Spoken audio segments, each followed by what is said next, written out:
Hello, everyone. Welcome to a brand new episode of the Lone Coat Mafia podcast. It is I, the front man and main host for the show, the Reverend Godfather, and with the special power of Skype, I bring you an interview episode. That's right, folks. You're not going to hear me rant and rave for about an hour and change about something.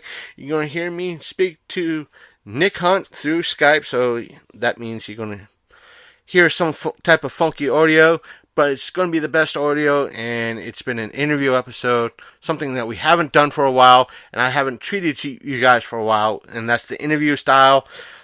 So here's Nick Hunt and our little discussion. Alright, folks, here we are starting a brand new episode of the Lone Coat Mafia podcast. As you heard from the little bit of an intro, we are talking with Nick Hunt about his new movie, Safe Space. Welcome to the show, Nick. How's things going? Can you hear me okay? I can hear you great. Chris, how are you doing tonight? I am doing well. Just got off a little bit of a hate-filled discussion with a few people online in reference to comics, but that's a different story and different episode altogether. But we're here to talk to you about your new movie that is coming out. As of this recording, it is June 4th. Your trailer for your new movie comes out in roughly less than 2 days officially. Can you tell us a little Absolutely. Can you tell us a little bit about this movie? Well, I'll tell you a little bit about it. I wrote this movie about 10 years ago, and nothing ever really came of it. And it sat in a storage facility of a friend of mine's in New York City, and he ended up coming up about the script and was going to do something with it. And I quickly stopped him, and ever since I sort of got really back into the passion that was Safe Place. And so, then I started really, going 150% and fully forming. I built this amazing cast that was, made up of half and half, some great talented actors that have been in the world for a little while, even a couple of veterans. And then, some really great Central Florida talent to Pardon me, Nick. I'm sorry to interrupt. For the sake of our listeners and those who will be listening, the movie is called Safe Space. Or is it Safe Space, the movie? Oh, it is called Safe Place. Oh, actually. okay. Yes. It becomes a little confusing because there are a couple of other movies out there that have similar titles, unfortunately. So as you were kind of explaining to what was going on with the actors and actresses, can you tell me a bit? Yes. Can you tell me a little bit who's going to be starring in this movie? And I know there's a process in regards to choosing actors and actresses in the movie, but if you may, what made these particular actors and actresses stand out amongst the many people who might have auditioned for these parts? Well, my cast, first of all, was headlined by this amazing actress by the name of Ashley Nunez. Last year, she swept the festival circuit with her hit film, a slasher film entitled All Through the House, that was directed by her brother, Todd Nunez. We also have Genevieve. Because there was a little bit of a distortion, can you say this actress's name again? There was a little bit of a distortion. Her name is Ashley. It's Ashley Mary Nunez. Okay, there was a little bit of a distortion. I wanted her to get full credit and so forth and so on. When there's distortion, I want I'll try to clean things. I won't say clean things up. I just want some audible clarity. So when people go, "Who do you say that person's name was?" So it was just to get a few things up. Okay, of course. So, we have our cast that's headlined by her. And then we also have Genevieve Rossi, who happens to be starring in the so-called Expendables of horror that's coming out later this year called Death House. And she's been in so many other films. She's actually known as the Queen of Cult Horror right now. We have Lloyd Kaufman, who is, of course, the founder of Troma. And he makes a cameo in our film. Oh, really? We have Laura Jean. We met Miss Rossi a few years ago when we were first starting out, and she's a very lovable and great person to meet and speak with. and as a ticket holder, I met Mr. Kaufman many, many years prior to that. He was a trip when I met him back then. Oh, he's absolutely one of the nicest guys to work with. You know, he's almost like your grandfather that you never had. When I met him, a lot of people asked me, it's like, what's he like? I said, well, he's got that split personality in a good way, because when I met him, he was setting up his booth for the show, and he was very businesslike and very prim and proper in a way. But when it was time to be engaging to the fans, you saw almost like a switch went off, and it was the entertainer that everybody's seen in interviews and everything else. It was, hi, how you doing? Welcome, great to meet you. What do you want to know about Troma? He was very much the promoter, the entertainer, the lighthearted person that everybody seems to know from media. Oh yeah, and I mean, his reputation precedes him, and he's just a great addition to our cast. Big honor for me being this being my first feature film. Having him on board is quite the honor. So in essence, you got a little bit of a learning experience too from one of the many. I'm not discrediting anything he's done. One of the many low budget masters of filmmaking. Oh yeah. And, I mean, look at some of the people that he has birthed, so to speak. I mean, James Gunn probably wouldn't have, from Guardians of the Galaxy, for those who don't know, probably wouldn't have the career that he had if not for people like Lloyd Kaufman. Trey Parker and Matt Stone started as interns with Troma. And look at the empire they built with things like South Park. Yeah, I can't wait. Again, that's a different story for a different podcast. I can't wait for their next game to be released in the next couple of months. But we're here to talk about you and save space, and maybe get a little bit into movies in a little bit. But first, we're kind of dwelling on safe space. What is the movie about? And please don't say about 90 minutes. Well, Safe Place is what I call the first in a new subgenre of slashers, and what I call the new slasher. And what I mean by that is I'm not making a self-aware horror movie. I'm not making a Scream. I'm not making something that's poking fun at the genre. I am dealing with the evolution of the genre. One of the big complaints that I and a lot of other people have is that even though we've sort of updated our repertoire as it comes to horror, we still have a lot of the same character archetypes that we always have seen since the 70s and 80s. And we've sort of evolved as a society and as people, and we don't want to see the normal things. So I have devised a movie that will give 200% dedication to everything that you have never seen in a slasher film.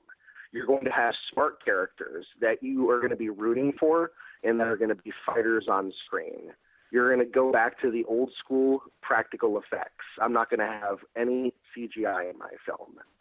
We're also going to make sure that you have a great story that has great heart, and I'm going to make sure that this is violent and that this is something that really sticks out as far as, being, sort of landmark in the genre. And Safe Place, has a little bit of sociological commentary at the same time. Now, essentially the plot is you have this guy named Chris Craven, who don't spoil too much of the movie that we haven't. Don't spoil too much. Okay. Give the trailer aspect of things, because that, I guess you could agree with a lot of the modern day movie or mainstream movie cinema, is that with a lot of the trailers, they just tend to spoil a lot of what goes on with the movie. Given point, Terminator Genesis. Oh, yeah. So that's why I want you to back off a little bit. Don't spoil too much about the movie. Save some for the fans to feast on, so to speak, if you will. Oh, absolutely. And the fans are really going to see on the 6th when we release the trailer which we really haven't gone out and confirmed that it's going to be the trailer, but it is, in fact, going to be the trailer. You, in fact, get the exclusive on that, that it will be debuting the 6th, and we really made it. So without giving, again, too much away, like you said, you know, we really wanted to make something that really spoke to the fans as far as for the trailer, and something that doesn't give you too much. And, you know, I think everybody will like it. I think it's simplistic and special, and I think it'll really, you know, unnerve some people. So to go back a little bit, what is the movie about? Well, you know, the movie essentially follows, you know, this family man who's had this terrible tragedy happen to him and his family. And he quits his job, takes all of his money out of his bank accounts, and moves into this rural farmhouse in the middle of nowhere.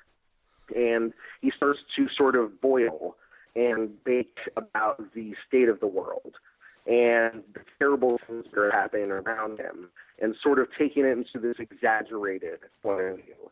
And somehow, some way, years pass, and he crosses paths with these 6 college kids that are all getting ready to graduate. And fate strikes, and they end up at his house and start to listen and start to unfold the puzzle that is Chris Craven, you know, this guy. And, you know, he basically wants to save them from the world outside, even if that means taking them out of the world.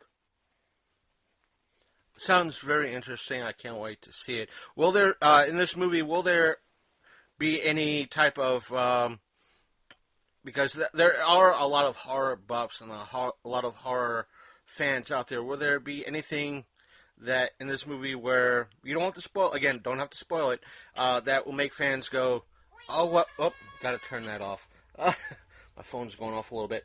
No, will there be anything that the fans will sit down and just go, wait, that's new, overall? Oh, absolutely. You know, we are completely breaking barriers down. You are going to see so many things that you normally wouldn't see. You know, and this gives nothing away, but I'm sure, Chris, you know about those experienced gymnasts that for some reason in a horror movie no longer know how to run, or the phones that never work, cars that never start. You're never going to see those things. You know, we have a very racially diverse cast. We give a lot of opportunities in a slasher film, in a lot of roles, to a lot of, you know, culturally diverse people that you don't normally see in those roles. And that sort of is going to be very different for fans. I know you said this is going to be, don't mind me for being skeptical, but I think myself and a lot of fans out there who might be listening have come across the phrase, this is going to be a smart horror film, many, many times before. And probably some of them will go, oh, really? Like I just said, oh, we've heard that before. Let's see. One of the earliest I could remember is I think Jason Goes to Hell was one of them. Oh, this is, no, I said, you know, I'm trying to speak for a lot of the fans who would say that, oh, yeah, we heard that before. And then the movie turned out to be a dumb, atypical horror flick. So, defend yourself, right. Nick. Well, you know, I mean, it's one of those things that, you know, I would beg the public to let me show them exactly what I intend to do. And beg them to let me show them exactly how I decide to go outside of the norm and go against normal horror conventions. And the things like, you know, Jason Goes to Hell, you know, Jason Goes to Hell was not a commercial success by any means. It was one of the least successful in the entire Friday the 13th franchise that unfortunately right now is in peril, which sucks because I have Jason tattooed on me. I'm a very big horror fan as far as it comes to Jason. I've enjoyed every Jason film out there ever, including the crappy ones that everybody hates. I've enjoyed them all. So exactly, you know, I'm great friends with Adam Marcus, the director of Jason Goes to Hell, you know, and one of the things is it comes down to marketing, and it comes down to the fact of, he took a brand new concept and went with it. And quite honestly, I mean, you can agree, Chris, that takes balls. Right. To take a franchise and go into a completely different direction, throwing like the proverbial Acme bomb from the Looney Tunes cartoons into the mix. Right. I mean, people have done that and miserably failed. I mean, what comes to mind, Jaws 3D. I'm one of the people that love Jaws the Revenge. Okay, punch me in the face now. I like Michael Caine and Mario Van Peebles. But Jaws 3D, okay, Dennis Quaid wasn't enough to save it. Right. To me. And to me, that was a direction that the franchise did not need to go into. But then again, in that time of, I won't say that time, but in that era of Jaws 3D or Jaws 3 was that era of the early days of 3D where everything had to be 3D, the cheesy 3D, including the horror films. That it was always the cheesy gimmick of a yo-yo dropping, or somebody handing somebody else a plate of food. It had to be something cheesy. Whereas, like in the 90s when unlike today, where 3D helped make movies a little bit better, like or beneficial. Like Avatar was even a little bit more beautiful in 3D. So, there are many people who like Avatar and those who do not, but still in 3D it looked even better. It added a little bit something. So it's come a long way, but again, like most fads, it has faded out. Thankfully. Yeah. But it's really interesting, that you bring up fads. Because, I mean, and see, that's one thing that is always generally consistent with horror that's sort of vacant right now, is that we in horror are sort of vacant of that trend. Every so often we get on either like a torture porn trend, or we get on a sequel and remake trend, or we get on a paranormal or a haunted house trend. There's always something. And right now we're sort of void of that. And, the indie world especially is begging for somebody to just come and make a mark with something completely original. And so, you asked me to defend myself, and, all I can do is just say, wait. A great Leonard Skinner song, all I can do is write about it, I understand that. I think a lot of the people, indie filmmakers like yourself, and I've known a few others in my life who are indie filmmakers, and I'll say this, compared to, for the most part, a mainstream, a lot of the indie filmmakers are still making their own thing, their own line. They're making their own stories. They're making their own films, unlike what mainstream Hollywood is tending to use as a crutch, which is the remakes, the reboots, the redos, the relying on some of the old stuff. Let's make a sequel to a movie that's now 9 years agone, so to speak, because we want to, that sort of thing, where you got those like Darkstone Entertainment and so forth and so on. They're coming up with fresh ideas, fresh narrative, fresh this, fresh that, and they're not relying on talent. fresh talent, and it's not the same old. It's something new, something fresh. And Hollywood has to. My only beef is that it's right now the horror genre that's only doing this. You don't really see it so much in the drama aspect, or you don't see it so much in the comedy or other media, but you only see it in horror. So it's, in a way, horror saying, hey, come on, we're the only ones supporting you guys. Come on, bring it in. Come on, everybody. So. And, horror is one of the most devoted genres I have ever seen. I mean, if you look back, you go maybe 10, 15, maybe 20 years back, the convention scene, the festival scene didn't really exist. It did, but it was in smaller degrees. I remember, picking up my dad's Fangorias, and every once in a while there would be, a convention that would be, in one area of the U.S. and would only come around once a year, and it was something that was very few and far between. But the horror genre has the most devoted fans, the most devout followers, and the biggest mouths, and that's in a good way, by the way, because, I am a very big social media person because I believe that it's a valuable tool. And when it comes to the horror genre, it's very much about this community in the indie world that we've built. And, horror is so big, and you're right. It's one of the only genres that's really evolving. And, I mean, you see things now that you would have never seen. And, I agree with and disagree with the whole remake trend. I believe and I completely understand the concept of the business side of it. Let's take a concept that was so popular X amount of years ago and cash in on it because it can still be popular now. I understand that. Merchandising, home video sales, I understand all that. But there's a lot of brands that they're really bypassing.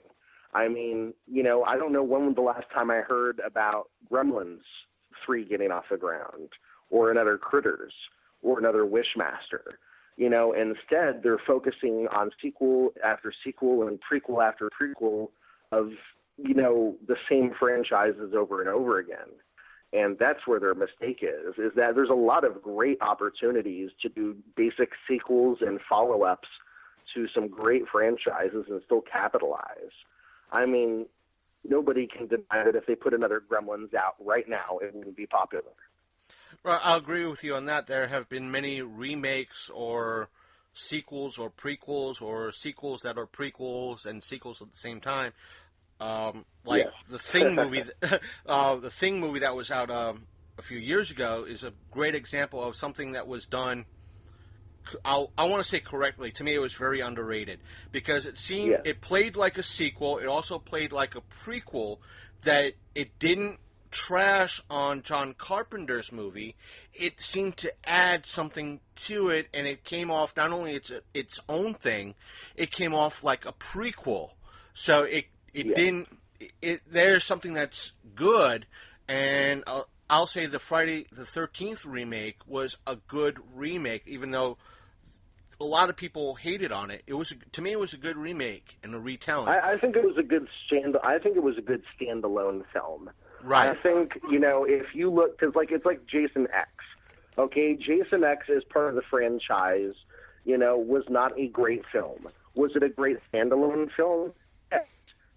Just like, I mean, I can't think of what show it was on, but there was one of these shows that was like recapping the most memorable moments in horror or something.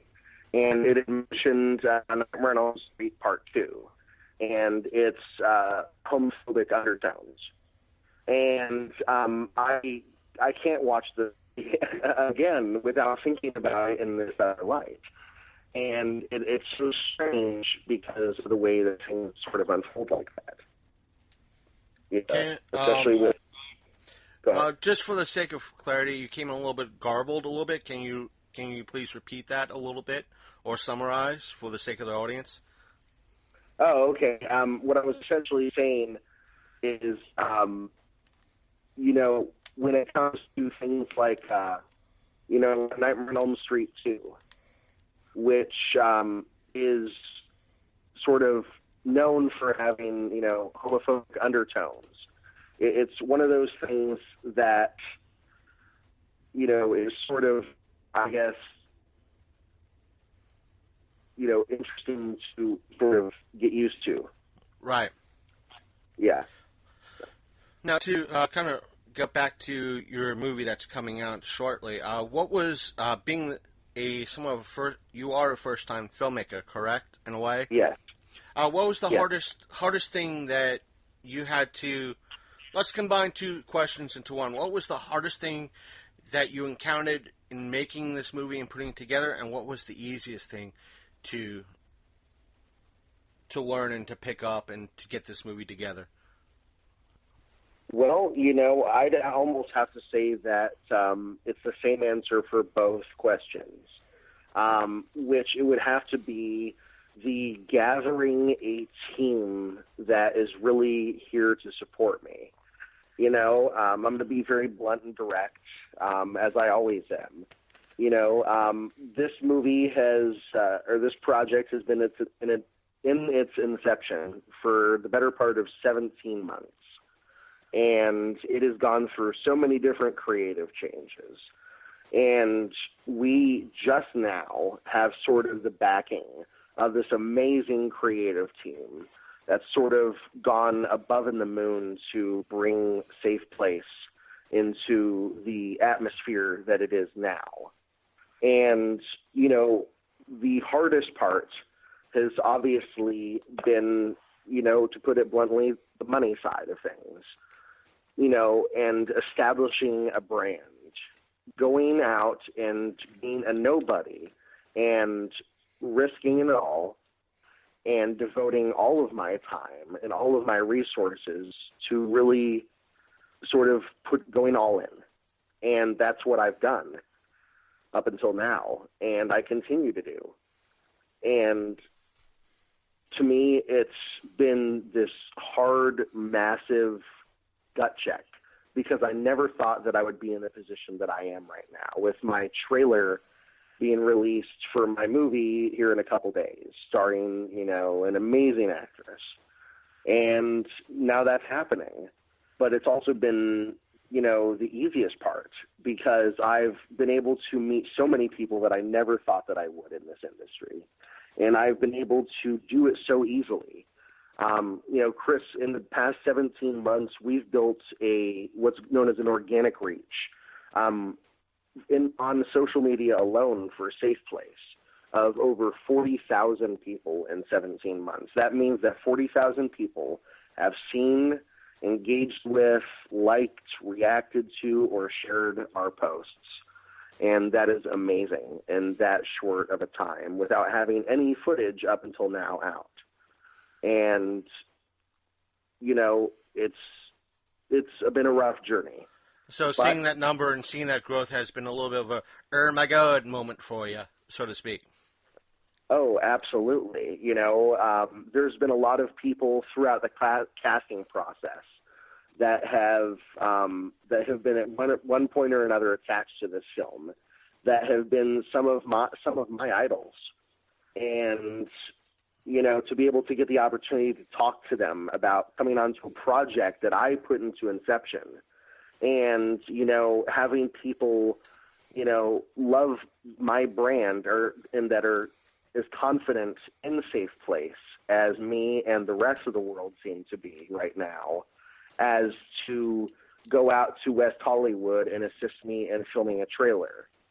And, Safe Place has been featured in the UK. I have a podcast in the Czech Republic next month.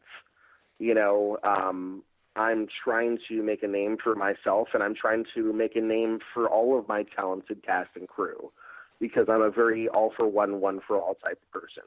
I don't want anybody within this production to benefit any more than anybody else. And that's extremely important to me, because just the same as I want to do in movies, I want to break barriers down in the rest of this industry, especially for Florida, because it is a tough state to film in. A lot of states seem to, not knocking Florida on film. I used to live down there, so a lot of places seem like it's a tough state to film. But to kind of move into a little different, I won't say different topics, but what drove you to be a filmmaker? What inspired you to be a filmmaker? Well, I always loved the reactions that people gave, the reactions that people invoke from watching entertainment, whether it be music videos or movies or television. It's always interesting to me, just like sort of when somebody takes the first bite of a really good meal. I love the reaction. I love that initial reaction. And what better way than to create art?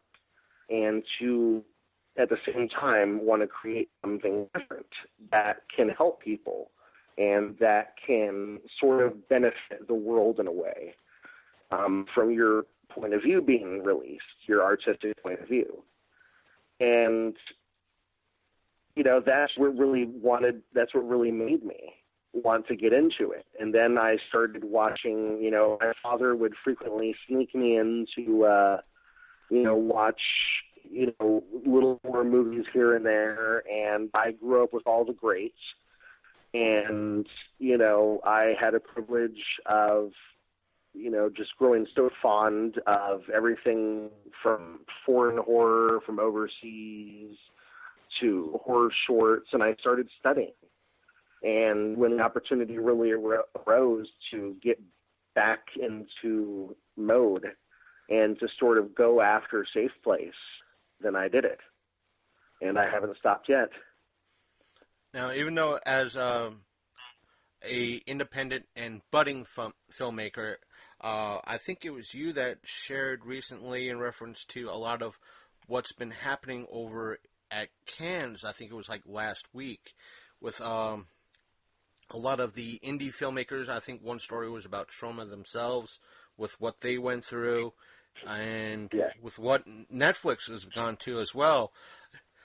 I had a discussion with someone I know on my Facebook saying, you know, it's politics, but it's hey, your Cannes themselves, in essence, acting like a bunch of donkey's rear ends, to put it politely, towards the independent people. Because if it wasn't for the independent, you know, people like, you name it, George Lucas started as independent. Spielberg. Not many people remember Spielberg's Duel. Remember Duel?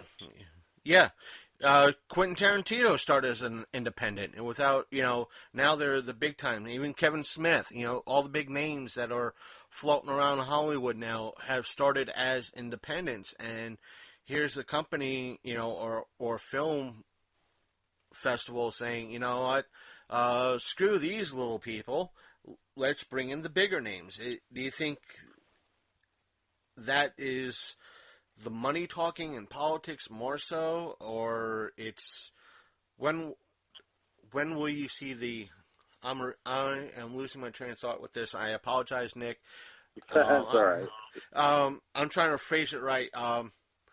Do you see the smaller guys like yourself and Troma, in a way, going towards these smaller film festivals where they'll get more of a voice, because the bigger film festival like Cannes are going towards the money. They'll just hit up the smaller festivals and have that bigger impact and get their voice heard better instead. Kind of like, well, my comparison is kind of like where you have the bigger conventions like the Wizard Worlds and the SDCC, the San Diegos, and, you know, the New York Comic Cons are the bigger voices, but you have a lot of the smaller shows where people can't really get to the bigger venues. They're providing the better voice for people like yourself. Right. Well, you know, I think it's a very multi-tiered question that you're asking. So, number one, I'll start with Cannes. So, as far as what Cannes is doing, and the little that I've heard about the situation, the way I can perceive it is obviously there's always two sides to every story. There seem to be a lot of different venues out there that I am noticing that are sort of beginning to censor, and I use the word censor loosely, the indie brand. You have places like YouTube and Amazon that are cutting down on extreme violence and nudity, which unfortunately a big populace of the indie film, you know, unfortunately, you know, involves. But when it comes to Cannes, I mean, at the end of the day, Cannes is a sales market. It's still a film festival, but at the end of the day, it's a sales market. People know that when they go to Cannes, that they're going to shop their film for distribution. And so it's one of those things that, so, Cannes isn't a convention like a lot of people believe it to be. And so it's one of those things that, I think everything is up to perception. Cannes has always been good to a lot of filmmakers out there. And from what I hear, they have made an attempt at apologizing to some of the various, sources that I've heard through all this mess. But as far as the rest of the points of the question, I'll say this, that, there are so many more opportunities for young filmmakers than there were. There are so many film festivals, whether it be online festivals, whether it be festivals for just trailers or festivals for just screenplays. There's so many ways to get your name out there. And when it really comes down to it, you have to take every single one of those opportunities, which, I try and do. And, it's, the eventual goal is always those big studio pictures, obviously. I have aspirations. There's projects that I want to do that I'll obviously need a big studio to back me for. But I'm a very realistic individual, and I always went into this with a realistic point of view of that I knew what I was going to be able to accomplish and what I was not going to be able to accomplish right off. And I think the sky is the limit. I think right now the indie world is prospering. And I don't think it's necessarily about big names, because there are so many little filmmakers out there that have big names in their pictures.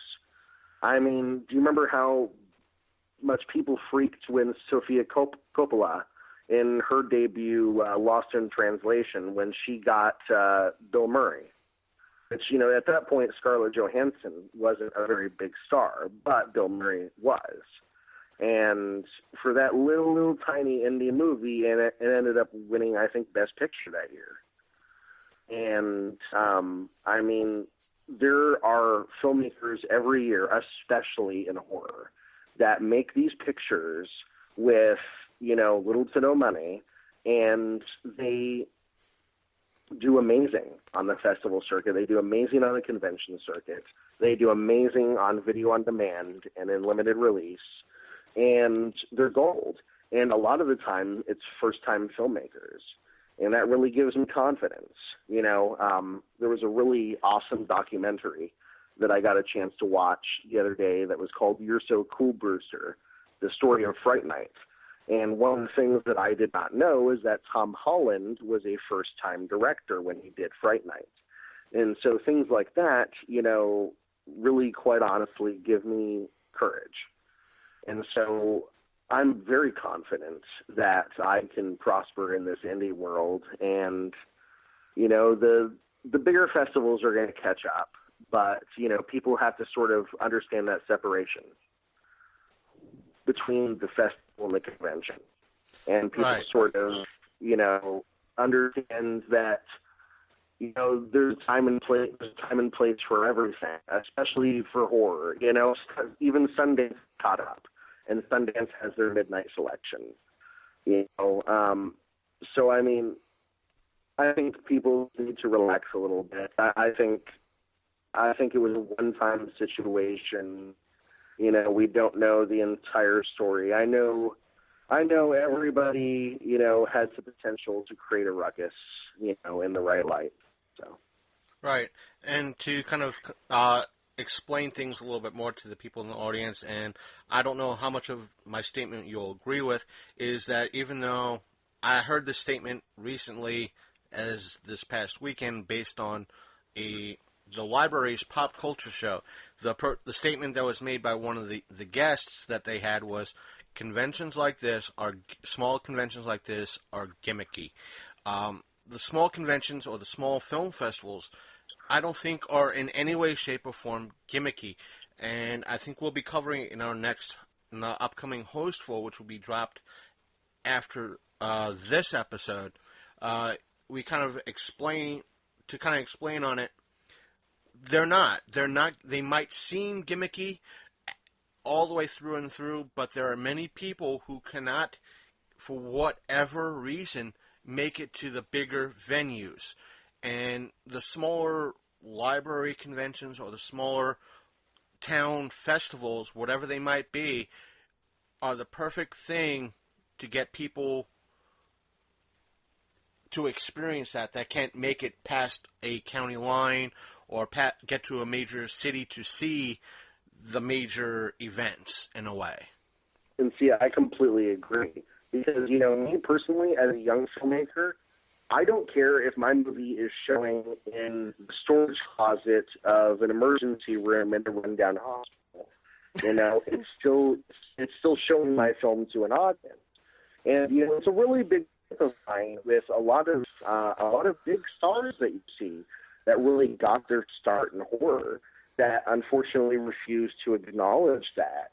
People like, I'm sorry, people are going to hate me for this, but Johnny Depp. Johnny right. Depp, great actor. I've heard he's a reasonably nice gentleman, but he never acknowledges Nightmare on Elm Street. And I'm sorry, Nightmare on Elm Street is what made him. It wasn't 21 Jump Street. Okay, it might have been a contributing factor, but Nightmare on Elm Street got him his start. Jennifer Aniston. You never hear her talking about being chased by a leprechaun. It's always Friends. Right. She got her, and it sucks because they never give her credit. I'm checking now, but wasn't the first Friday the 13th movie Kevin Bacon's first film? Yes, and Kevin Bacon, I know. Okay, he'll talk out the wazoo about Tremors, but he very rarely talks about Friday the 13th. Sad to say it, Tom Hanks. Tom Hanks got his start in horror. I think there was a little 80s movie called Return to Horror High that him and George Clooney were in. Back in, I think, 1981 or 1982. It was a terrible, cheesy 80s slasher movie because, of course, they made everything into a slasher movie back then. But it's very, it was very humble because I think it was a couple months back where Renee Zellweger finally came out and acknowledged Texas Chainsaw Massacre: The Next Generation, that deplorable sequel that she did with Matthew McConaughey. And it surprised everybody because not normally people do that. And, it's just, you think that people would be more appreciative, about where they get their start in this industry. I would be thankful, if I was, one of the funniest things I always say is Bryan Cranston. Bryan Cranston, I think, right before the new Power Rangers movie came out, he was on one of the late night shows, and he had actually gotten his start playing the villains in little hokey costumes in the original Mighty Morphin Power Rangers. No voice acting or anything. He was just in these costumes, bouncing around. And, they ended up showing a clip, and, he thought it was hilarious, and, he wasn't embarrassed by it. No, I think there's a lot of actors and maybe actresses too that are not embarrassed of their roots, and yet there are probably many that they don't want to acknowledge it. But now it's, I guess, as they get older, hopefully they'll acknowledge and say, yeah, I'll, and pull, I think what's called some people have called a Shatner, that they deny it for years and years and years until finally they accept it and just roll with it. So thank you. William Shatner is a great example. One of the things I had referenced recently on social media was Denny Crane, which for those of you who don't know, who are listening, Boston Legal, the spinoff to The Practice, amazing character that basically was William Shatner. And it was a great character, and it was so hokey, but it's exactly what worked for him. And he knew that he was sort of strange and the oddball, but he ran with it, you know? And I'm sure this movie was done all. Yeah, I'm speaking my age and showing my age. This movie, I'm sure, was done all digitally instead of on film, or filmed on film digitally instead of on film. Right.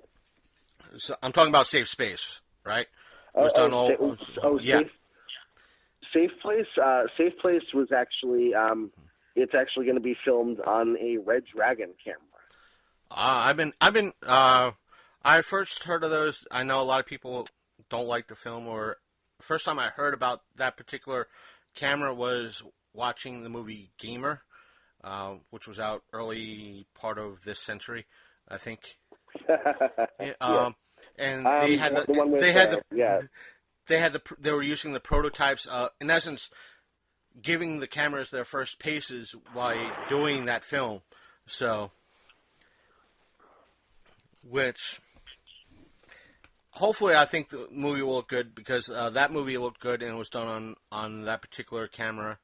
Oh, absolutely. You know, we want to make sure, you know, this is going to be a very dark movie, a very murky movie. And, you know, I mean, it's going to be extremely professionally done. It's going to be on 1080p HD, you know, and, oh man, yeah, everybody will get a little taste when the trailer comes out in a couple days. Since again, I'm not knocking you in any way, since you're the budding filmmaker, in regards, but if you did have a few other films under the belt, I would ask what would have been cheaper in reference to filming, in essence, high def or standard def films. I don't know if you're familiar with that, because I've known a few people over the years that, you know, since way back, I think they're filming in high def now, but again, this was a few years ago when I think somebody brought it up or brought it to my attention that the standard def was way cheaper to record than high def because of, I guess it was because of equipment costs and to dish it out. So I guess now, because the high def stuff has become cheaper over the years, it's become easier for you guys to go out and get that high def equipment. Yeah, well, I mean, it's that, and then it also really depends on the project and sort of the aesthetic that you really want to project on screen. You know, there's, I mean, like, let's say you're a director that wants to make a found footage film. For instance, later in the year, I'm also going to be directing or co-directing a found footage horror feature called 99 Red Balloons. And, you know, if it were, you know, up to the main directors, you know, if he so chose, you know, we could shoot it on old 35 millimeter. I mean, you know, there's so many things that you can do, and then post-convert it to sort of get that old school look, you know, because, I mean, I'll tell you straight, some of those old VHS Panasonic cameras that have the battery life that will wipe away the battery life of an amazing multi-$1,000 camera now. I think you gave a better answer to my question, or at least you found out. I'll give you credit in reference to it, because I think my question kind of fizzled out, but you saw where I was coming from and gave a great answer. So I'll give you props for that. I try. So, as I tell a lot of people, I might not be the best podcaster and question giver, interviewer, but by Joe, if I speak to somebody who knows where I'm coming from, they're going to give me a great answer. And you did that. So props to you, sir. Props to you. I applaud you here now. Hey, thank you. You know, I haven't done like 70 of these things, you know, to not be able to be quick on my feet. So you've, wait a minute, let me just back up because I'm trying to split my attention. You say you've done 70 of these things so far? Or you're... You are, I think you're in the late 60s, early 70s.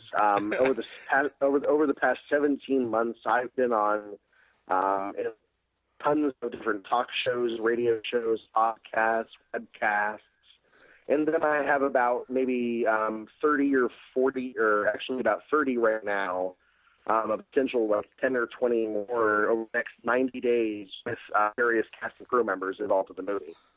So, that be the case, I apologize for repeating a bunch of questions that you probably asked 15 billion times before. Oh, it's fine. It's fine because you know what? I did get some original questions that I wasn't asked before. Yeah, stuff about a can.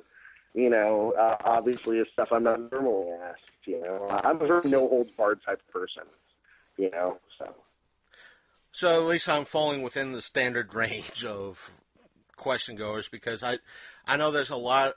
What I try to not do is ask the same old questions, but sometimes it turns out I am doing the standard questions that everybody has asked. So, yeah, which is a good thing and a bad thing too. So I try to mix it up, and every now and again a little gold nugget drops out in regards to everything. Let's see what else. What in recent years have you seen? Wait a minute. How? I know it's producing dead air. I don't like dead air.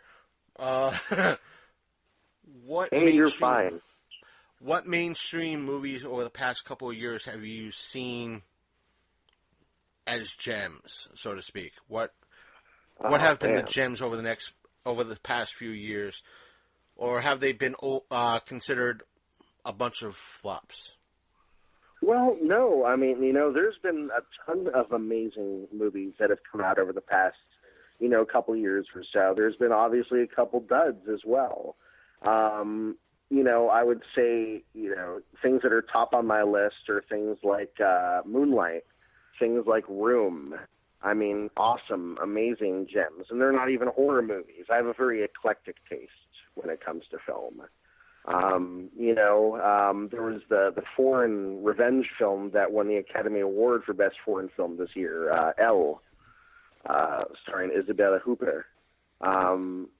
There are, as far as the horror side of things, there's The Void, there's Baskin, there's a lot of stuff from overseas. I'm terrible with a lot of titles, so I will forewarn you on that. But there's so many movies that are incredible that I can't even remember that have come out. I think one of the most recent really good ones that I watched was called Awakening the Zodiac. That was really good. Other stuff that's mainstream, obviously the Conjuring series has done very well. I am very much looking forward to what they're going to be doing with that. And then of course they sort of started planting the seeds for the Universal Dark Universe. Not sure how you feel about that. I have my own opinions. I think we could do an entire show on the Dark Universe and these expanded universes that these franchises want to do now.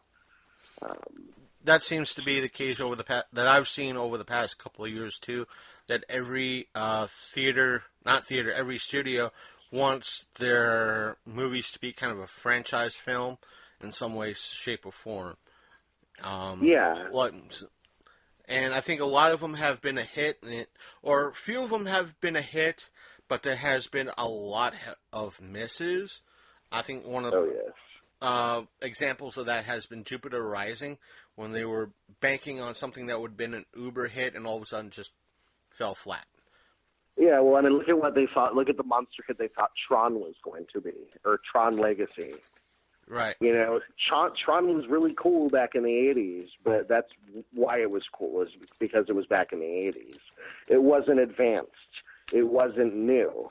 It wasn't something that was fresh and something that people hadn't seen before. It lost its mystique. There's a lot of things that are coming out in the recent that are very much intriguing me, that I can't wait to see the direction of. And a lot of them are actually franchises. The end of this year, we're actually going to have quite the battle, because we have, of course, Leatherface, which is the prequel to, or another prequel to Texas Chainsaw Massacre, which, why not? Who knows? I am very confident about it because of one reason. The filmmaking team behind it directed this amazing set of films from France a couple years ago, known as Inside and then Martyrs. And those are both amazing French horror films. And so I'm extremely confident that Leatherface can be good because of this reason. Of course, you also have Saw Legacy, the 8th movie in the Saw franchise. I have not seen a trailer, so I don't know what to think about it. As far as a lot of people haven't seen The Last Entry, so I don't want to give any spoilers away. But, I personally think there's a lot of things that can be done with the franchise that haven't been done yet. You're talking about Saw, right? Yeah. Okay. So, because at the end of Saw, it really does leave up at the end of the last Saw, I should say, it does really leave open room for more things to come about. Without doing too much for, like I'm saying, the listeners that didn't see the final chapter. Because believe it or not, there's some people that haven't seen it yet. So, but then of course you have Cult of Chucky. Nobody thought Chucky would be around this long, and the last movie, man, just like reinvigorated the franchise. Yeah, it did. It was pretty good. I don't think it might have been the best, but it was way better than I thought it would have been. Yes. I like the fact that they sort of went back to its horror roots. I like the fact it was a much better movie than making it a comedy again. They did a much better job, and I'm very interested to see what they're going to do with Cult of Chucky. And then, of course, we have The Nun from the Conjuring series. We have the new Annabelle. We have Stephen King's It, which has just blown up the internet. On all sides. On all sides. Yeah. Just another quick question, Nick. What do you, for the sake of the fans, can you let the fans in on stuff that they get wrong about the filmmaking industry? Because you hear all the fans get hyped up about one thing or another, but it comes off as they know nothing about the film industry or behind the scenes. What can you fill the fans in and dispel in reference to some of the myths that might be out there? Well, one of the things I will say is that, filmmakers and producers especially are very much like politicians. There's a lot of things that when they are campaigning to go into office that they want to accomplish. However, once they get into office and the budget is put in front of them, they are quickly able to realize that there are a lot of things that you wish that you can accomplish, but you just cannot. I mentioned earlier on in the broadcast that there have been many people through the casting process that I have, contacted and that have read for the film or considered one time or another coming on board. And, it's one of those things that I would have loved to have had them come on. But at the end of the day, sometimes it's not always up to what the fans want, or it's not always up to what the filmmakers want. At the end of the day, it's what the producers and what the studio wants. Other examples of things. One of my favorites and one of my fiance's favorite shows recently got canceled on Netflix, which is called Sense8. And it was an amazing show, amazing cast, but it had a disadvantage that it was filmed in, I think, 7 or 8 different countries. And they would go for a year or two and film the show for, 10 episodes. And it was so costly. You could imagine that it would be so costly for travel and hiring local crew. And, people are so, this is one of the really big times, especially in television, that you hear from the fans, because unfortunately it's cancellation time. It's times where you find out if your favorite shows are coming back. And I know there's a lot of my favorite shows ended up unfortunately getting axed, but it's just one of those sad realities that sometimes it's just not one thing or the other. Yeah, I think I've been reading some of the same articles you have about, at least when it comes to Netflix and with shows like Sense8 being canceled. And for those who haven't seen the articles, one of the, I don't want to say excuses, even though some fans will use them as excuses, but one of the statements that were put out by Netflix is that we have, or what they've been saying is that they've been having with their shows, a 90% or higher success rate with all their shows, and which to them, to side on with them, which is a good thing for a studio, even though it's a digital type of ordeal. It's a good thing to have that big of a success rate, but you could see where they're saying, hey, having all these successes is going to put a financial drain on us. We have to say no sometime. So yes, it's bad for the fans, but and there's going to be a fan backlash, but you can see where at least a company like Netflix has to say, hey, we can't say yes all the time. We're going to run out of cash, and if we do that, we can't bring you the stuff that you want to see or will love. So you have to give us a little bit of, a pushback to say, a little wiggle room. So, well, Chris, another one of the things it is that people don't really remember the old adage of,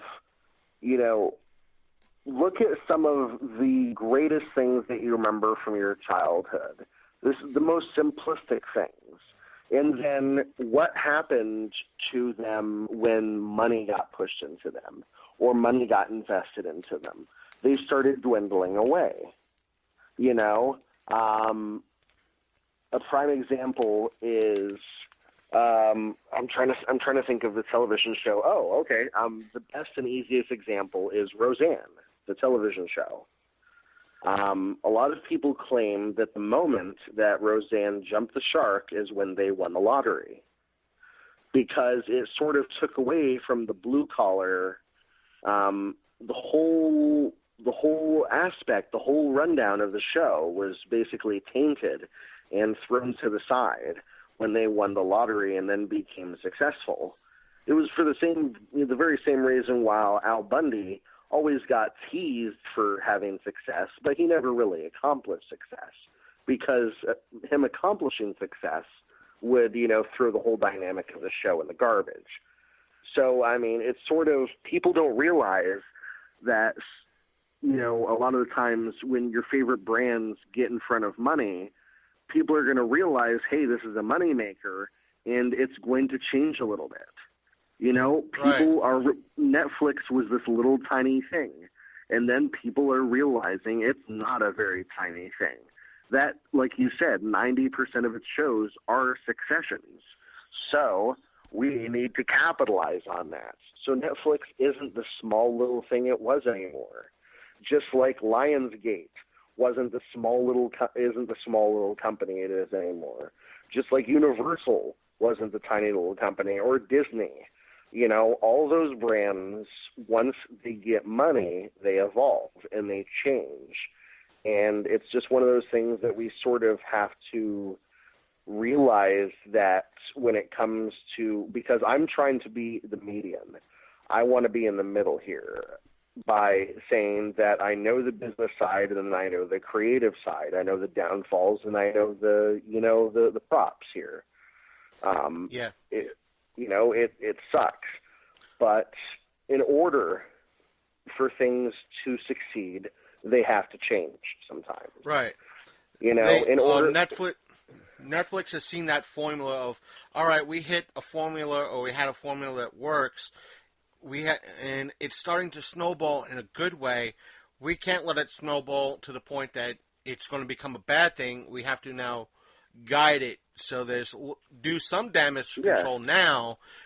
That way we don't have to do too much later on. And a few years ago, I did a blog just because it came to my head to do this, because I was watching some old shows on TV or Netflix or something like that, and it was, I don't know if it was Star Trek or a show similar to that, where it was once syndicated. Yeah.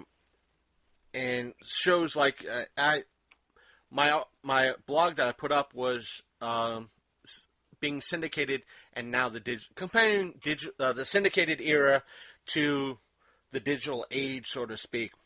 And my thoughts were, in reference to the blog, was, all right, back for everybody who doesn't remember, back up until maybe 2003, maybe the latest.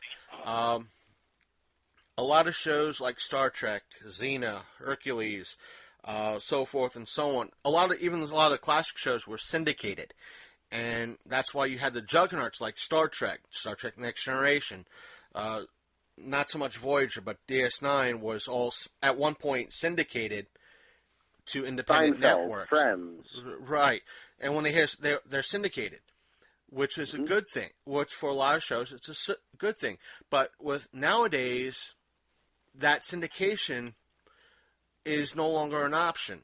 So that's why you saw a boom with Buffy, Xena, Hercules, Babylon 5, because people were sick of Star Trek, and all of a sudden these new shows came in, and they became juggernauts themselves, and you saw the imitators like Hercules and Beastmaster and a few others that tried to capitalize on that.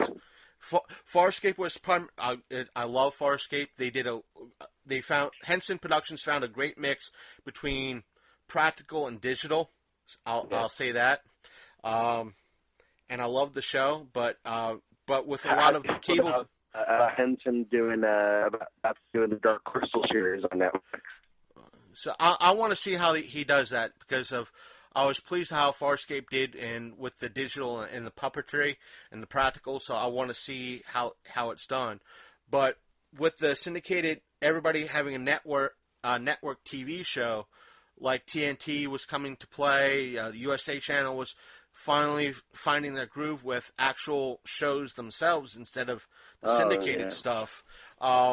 With like Burn Notice and shows like that, and you have the Breaking Bads and the other shows that were finding their groove. Oh, it's so sad about A&D. Go ahead. What about A&D? I said it's sad about A&D with them not doing programming anymore. Right. So. But the thing is, now with the digital age, because the whole aspect of syndication's gone the way of the dodo, we do have a new aspect of the syndicated age with places like YouTube, Netflix, Amazon, and a lot of these digital-only streaming sites that are trying to find a foothold.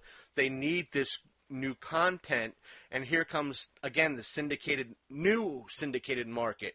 So you're getting the Dark Crystal series, you're getting these independents like yourself coming in and say, hey, I got an idea, and places like Amazon and Netflix and maybe even YouTube a little bit saying, come on, let's see what you got, is it good? And and you guys are benefiting from that, and the audience who might be sick and tired of the cable industry is now going to the streaming industry, and there's that revitalization that new, almost a new golden age coming in with this digital market. So who knows when it's going to burst? Yep. People are making themselves stars out of nowhere. You know, one of the best examples is a little show on Comedy Central called Broad City. Two little girls named Abby and Alana, just these two chicks from New York that started filming themselves and doing this little web series, and then it got picked up by Comedy Central. They had never done a thing in their lives, and now they're one of the best and biggest shows on Comedy Central. I think the I don't know if you can agree or not, the only downside is, at least from what I've seen, being a small town. I don't want to say Martinsburg is a small town, but in a way it is, in a way it isn't. Being a small town podcaster, or it could apply to a YouTuber as well that hasn't hit it big yet, where someone says, all right, you're a podcaster or you're a YouTuber, they automatically think you're raking in the big dough. And it's like, oh, we have to explain this again? No, just because PewDiePie or the Adam Carolla show brings in millions upon millions of dollars a month or year doesn't mean we're making millions upon millions of dollars a year. Exactly. We're either making... Go ahead. Sorry. Go ahead. After you. You're the guest. No, I was going to say, people like I know two really big or two reasonably big stars podcasts, Gilbert Gottfried and Steve Tobolowsky, and I'm pretty good friends with both of them, and not rake in the dough from podcasting. I mean, and they work for big stations. Right. It's just that when they see a big name, sometimes they figure big money, or they're raking it in because, like I said, when they see PewDiePie, or it's put on the news that someone like PewDiePie or whomever is on celebrity side is making a couple of $1 million a year with that, therefore you can make a couple of $1 million. Then everybody's doing it. No, not because we might have the numbers or we're doing it. We don't have that kind of funding coming in. There's a reason why they're doing that, or they're getting that type of cash. Because they're doing it doesn't mean we're getting it. We're just the small town. I don't want to say schmuck, but we're the small town schmuck doing this. Doesn't mean we're going to get the big time money. So. But you never know what the future could bring now. Right. Just that right now we're the small time people, and I had back when I was starting this show, I had one group say, "Well, you're going to be streaming. We don't want you to be recording here because you're going to be streaming this. Do you actually know what podcasting is done, or what's behind podcasting? We don't stream diddly squat." Besides, your internet portal is not open to the public anyway. I couldn't upload immediately after I did the recording if I wanted to. Well, you're going to be streaming it, and you're going to be earning big money off this, so we don't want you to do it. Do you understand anything of what I just said, or how it works? It's, it's that type of misunderstanding behind the scenes that most people don't understand. And I'm sure you get a little bit of that misunderstanding too from fans who love movies. Now that you're that filmmaker, it's like, well, there's other things that we have to pay off or fund first before we see X, Y, and Z. So. Oh yeah.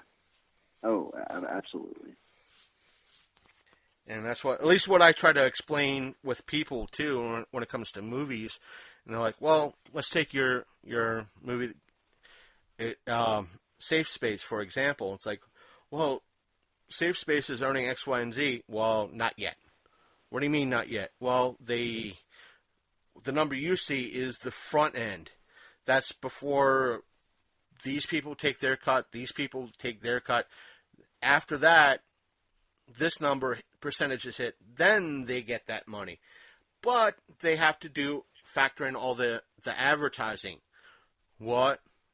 Yeah, what you see is not necessarily the final number or what they hit yet. There is other math behind everything that you don't see as a fan. Oh, I know. So, if there was somebody that did an exercise with me the other day, and they were like, name a movie, and I'll tell you what its budget is. And I went through all these movies expecting for them to be, well under this amount, and they ended up being well over it. And it's like, wow. The fans never know that, for instance, Paranormal Activity. Paranormal Activity, not many people know, was made for $15,000. Right. That's insane. Whereas people didn't know, Don't Breathe. Don't Breathe. Extremely simplistic movie. You know, a couple people walking around in a house, you know, a little bit filmed on a street. You know, there's like 5 characters in the entire movie. No, it was a $750,000 movie.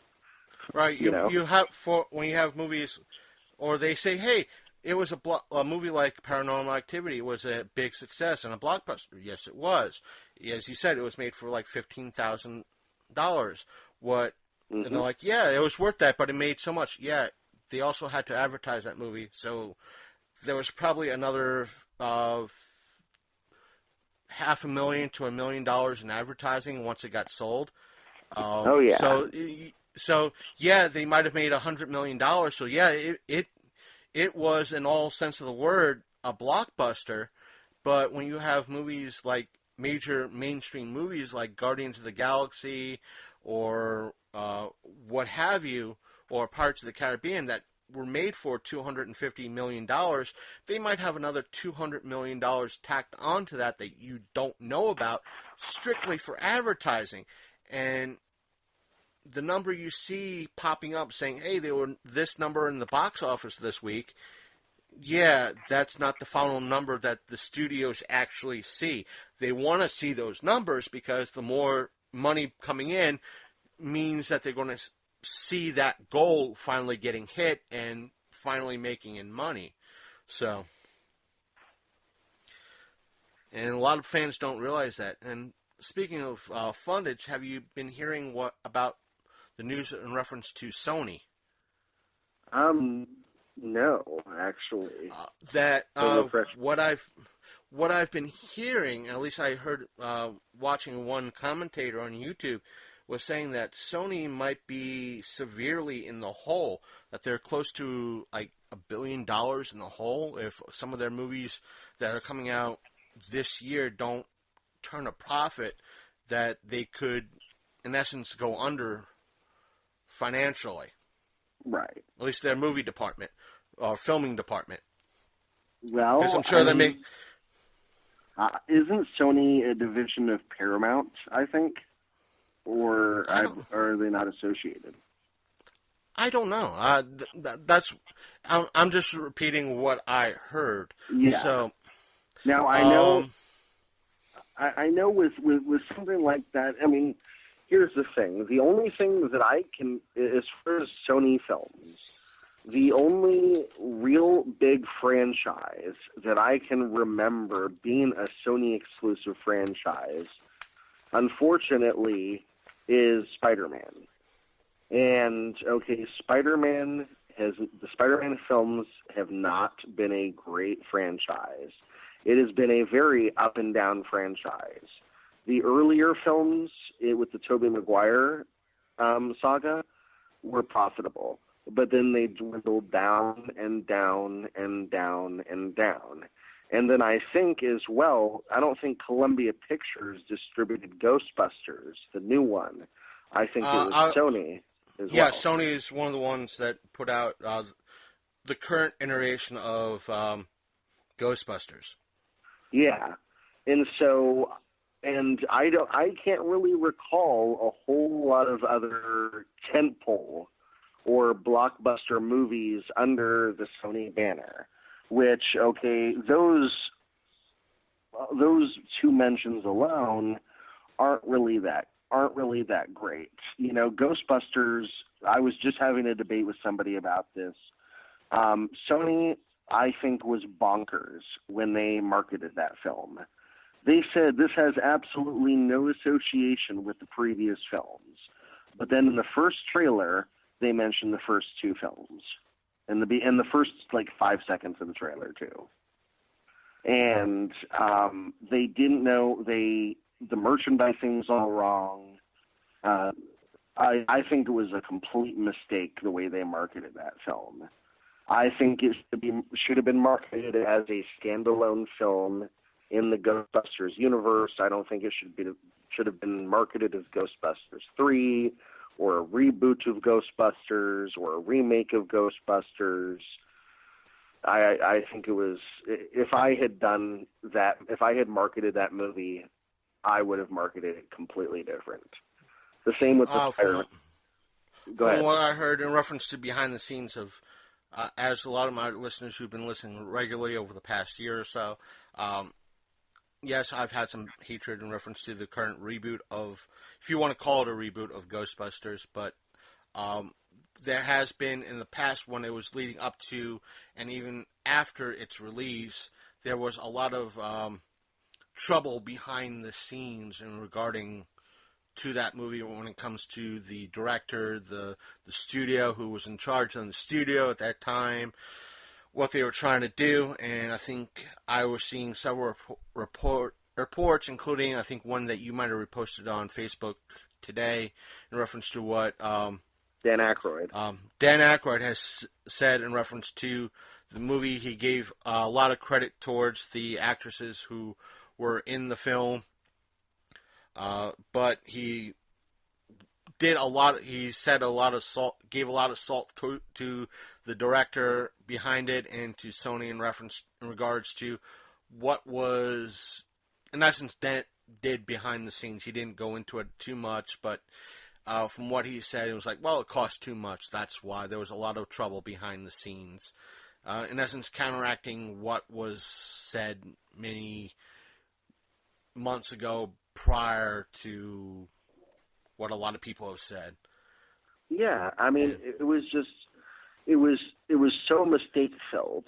But I mean, the same could be said for the original Ghostbusters films. As far as, okay, like, one of the main things, which I could get into another whole show discussion about, is film continuity and some of the issues. And of course, you know, you have Friday the 13th, which has a plenty of them, you know, the Draws franchise. But one of the funniest things to me in the entire world is the continuity between Ghostbusters 1 and Ghostbusters 2. At the end of Ghostbusters 1, the city of New York is attacked by a 75-foot marshmallow man, right? And, you know, all this stuff happens, and, you know, chaos ensues. The world, you know, New York's attacked by ghosts and goblins and everything. Now, at the end of in the second film, New York and the government, just like 5 years later, refuse to believe that ghosts exist or could have existed, and want to lock the Ghostbusters up. You know, right? There was something missing between 1 and 2, where if both movies came out today, there probably would have been like a YouTube short trying to cover what happened between those two events. You know, there would have been something, but there wasn't. So you had, like, it was alluded to that, you know, the government kind of shut them down and kind of pushed them to the side, saying no, they don't exist. It didn't. What happened a few years ago did not happen, and it was like, wait a minute, what's going on? Yeah, well, I mean, like I said, it's the same thing with, like, Friday the 13th franchise. You know, at the end of Part 8, Jason is in a sewer in Manhattan and swings into a little boy. Okay? Right. No explanation there. And, of course, in the beginning of Jason Goes to Hell, he's just, you know, big brain Jason with talking back again. No explanation. Right. You know? But then, of course, you know, many people don't realize that Freddy versus Jason was supposed to happen, you know, 10 years before Jason X. And it ended up happening, you know, 5-6 years after Jason X. You know, but and that pisses me off because I'm so sad about that. I mean, you were talking about franchises and studios and stuff like that, and, you know, studio meddling. That's one of the biggest things that I have issue with right now is, you know, New Line is a big company that's ticking me off right now because, you know, they made a valiant effort with trying to release Rings, and Rings was not good. But unfortunately, I haven't seen yet. I've been hearing a lot of mixed. Out of 10, I've been hearing maybe 7 people saying, you know what, you could probably skip it, and the remaining 3 was like, yeah, it's pretty okay. Well, I mean, I will give it. It has an awesome opening sequence, but that's about it. It's like, remember when you, in some of the later Final Destination sequels, how you were like, oh, the Final Destinations, they're always going to have a great opening sequel or a great opening sequence, but you never know about the rest of the movie. That's sort of, how it sort of ended up turning into. But it's one of those things that New Line got gun shy. And so they pulled the plug on Friday the 13th, Part 13. And I read the script for Part 13. And it was great. I think it would have added a whole bunch of new mythology to the franchise. It introduced Jason's father. And it sort of, breathed a little bit of new life. And it was sort of a sequel, sort of a reboot. It was like a combination of the first 3 or 4 films in one movie, plus some background mythology. And so it was really cool, and very violent. And it sucks that it never would have gotten off the ground, because I actually had a friend of mine that was working on the production. Did they keep the connection with, like, the Evil Dead genre? The reason why I say that is because I'm sure you saw the connection in Jason Goes to Hell. Oh, yes, with the Necronomicon. Yeah, right. Well, obviously, that they were supposed to do a Freddy versus Jason versus Ash, and that never came off the ground because Bruce Campbell wanted to be demanding, is the nice way of saying it, and said that the only way he would do the movie is if his character was the only one living. That he would basically have to win in the freeway between him, Jason, and Freddy, which the studio wasn't keen on. And I think it remained more so a comic than a film. Yeah, and I think, okay, would I have gone and seen a Freddy versus Jason versus Ash? Oh yes. Do I think it would have been? I mean, it's like Freddy versus Jason. It's not an Academy Award winning movie. Sometimes people take these things so seriously. Like Alien Covenant. I watched Alien Covenant the other night. Was it a great movie? It was a good movie. It wasn't a bad movie. It wasn't by far the worst Alien film. It wasn't by far the greatest Alien film. But I'm not going to sit there and judge it because you know what? As a filmmaker, I know that that probably years and years and years of dedication went into that movie. Right. I mean, some of the worst movies in the world, were still made by people who still spent their money and their time on it. I think since you brought up Alien Covenant, what a lot of people that I heard that went to see it, and when I asked them, all right, I've been hearing a lot of negativity about it. What has been the negativity coming off of it, or how much of it, have you seen is that negativity based on? They said, well, there's a lot of it. And from what at least I gather, the people that kind of worked on this gave it kind of the George Lucas treatment, if you want to use that term. It's just that they decided to, because Ridley Scott was a part of Alien Covenant, and it was like, all right, let's revamp the whole continuity of the remaining past films. And that's what's putting me off. And it's like, I'm going to give it a rental. So yeah. Well, here's the thing with Alien Covenant, and with the reception of that, and even its predecessor, Prometheus. Okay, this is the flip side of the marketing thing. Prometheus was marketed as an alien film, and it was not. Okay? Alien Covenant was marketed as an alien film, but it wasn't as much the alien element, the alien movie. Okay, people were, and this is, it's not bad language, but, people were butthurt over Prometheus not having to do with the alien movies. It is completely understandable because they were told that it was going to be an alien movie. With Alien Covenant, it was there. It was done. It's out. It's not, it was a good effort. I don't think it was a terrible movie by any stretch, but, there's so many, again, talking about limitations, with franchises, people, unfortunately, people are very black and white, Chris, when it comes to our franchises. We don't really like to see the mythology and mess with a lot. Case in point, Michael Myers, Rob Zombie's Halloween.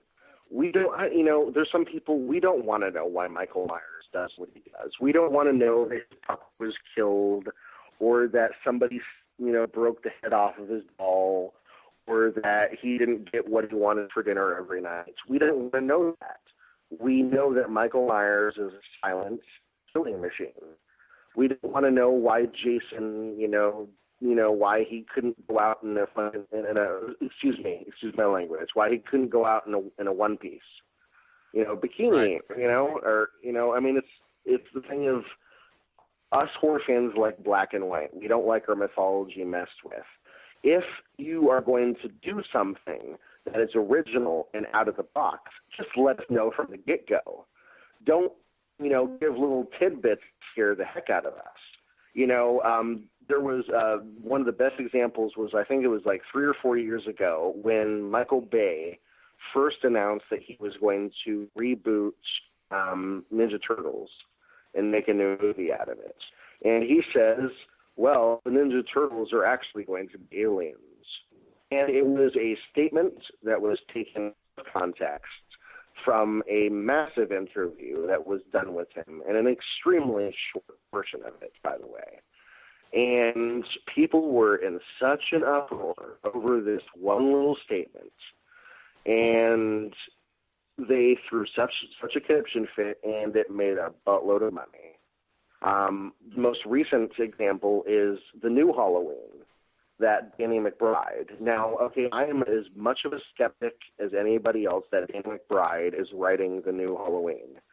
Okay, that he's Kenny Powers to me. He's comedy. Wait, they're making a remake already of Halloween besides the no Zombie one?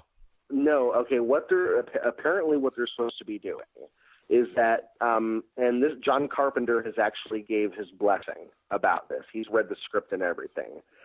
It's supposed to throw away parts 3, 4, 5, 6, 7, 8, and 9, and the Rob Zombie remakes. And it's supposed to take place after part 2. And okay.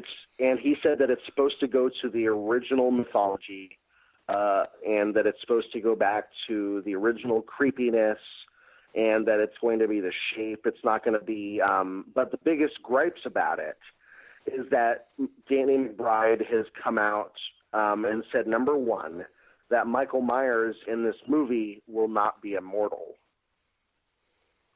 People don't, okay, it was one statement that was made, probably out of context, but here's the thing that people don't understand. Michael Myers wasn't immortal until like the 4th or 5th film. Okay, I know people that were shot 6 times and lived.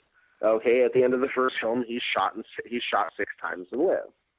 Okay, perhaps at the end of the second film, he escaped before the hospital exploded. But either way, that's the route they're going. And, I'm sorry, Jordan Peele surprised a lot of people with Get Out, and he was a comedic actor and comedic filmmaker. And I've been hearing a lot of good things about Get Out, and it's amazing.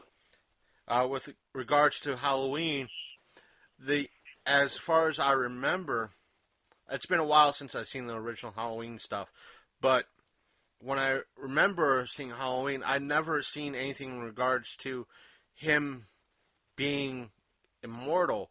Just that out of all the mainstream slasher movies that came out started in the early 80s, like if the Nightmare, the Jasons, and granted the Michael Myers was very intelligent for who he was and what he did. In reference to the Quiet Juggernaut set, he was one of the 2 Quiet Juggernauts, him and Jason. Yep, exactly. And he was very intelligent. He was very. A lot of times they showed his intelligence, that he wasn't just this stupid juggernaut. He was intelligent. He could, any idiot can drive a car, but he drove cars. He didn't necessarily kill unless he had to. It's like, well, he'd lead somebody into someplace to take something else that he might have needed down the line. He just didn't kill for the sake of killing. So he was intelligent in that aspect. He was cunning. He was smart. I think in Halloween H2O and the one that came after that kind of showed that his intelligence further, that he'd switch change out a mask or disguise somebody else as him to kind of fool everybody else or to get away. So he was the smarter. He had an IQ probably near genius level, but in an evil way instead of a good way. So. Well, yeah. Well, I mean, it's one of those things that, I would have personally, with Nightmare on Elm Street. Nightmare on Elm Street, they need to stop doing anything having to do with them. It is a bad idea, okay? The remake was terrible. And it was not terrible because of the actors. It was terrible because of the script, and it was terrible because of the filmmaking. It was, and it was void of good marketing.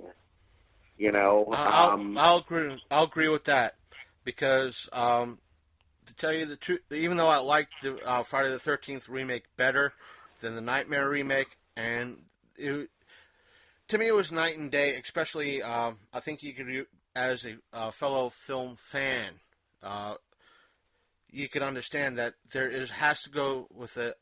Along with watching a movie, the theater experience also helps into that aspect.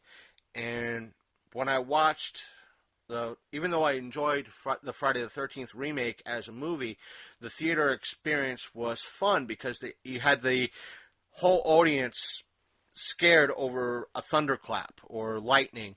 And I had me as a horror fan, I'm laughing not at the movie, but at the fans that were behind me jumping and being scared over trivial nonsense, and having a bunch of tween girls behind me, nothing against girls or women, but a bunch of tweens behind me going within earshot to me that they should be hiding in the bathroom for 2 hours because of what's being shown on the screen, and they're so scared. To me, that's funny. That's funny. Yeah. But on the flip, because it came out after Friday the 13th, the theater was laughing, treating the Nightmare on Elm Street remake like a comedy. They were laughing at it every step of the way, and even during parts that were serious. Well, I mean, keep it likable. The actors were written as these likable zombie drones. And, if you look at the original Nightmare on Elm Street, all the kids weren't these one-dimensional zombies. They were interesting, engaging people. God bless Johnny Depp. He was still engaging and interesting and funny back then. And everybody was in that cast.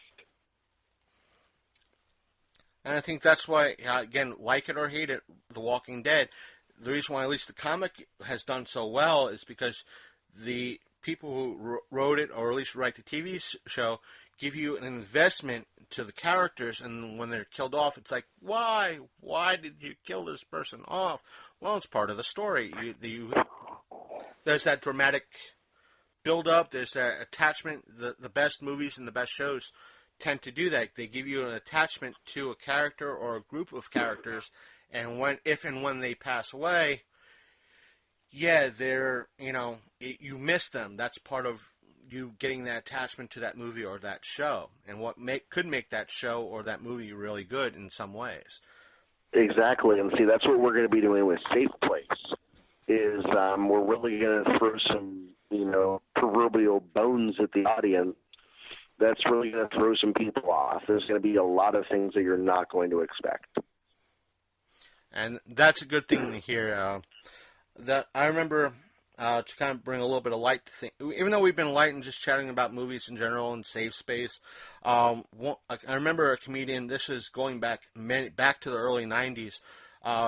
One of the bits that he was talking about Friday the 13th series back when he was watching it and growing up with it. He said, he made the reference to the third one when in essence, they found one of the characters found a severed head in the toilet.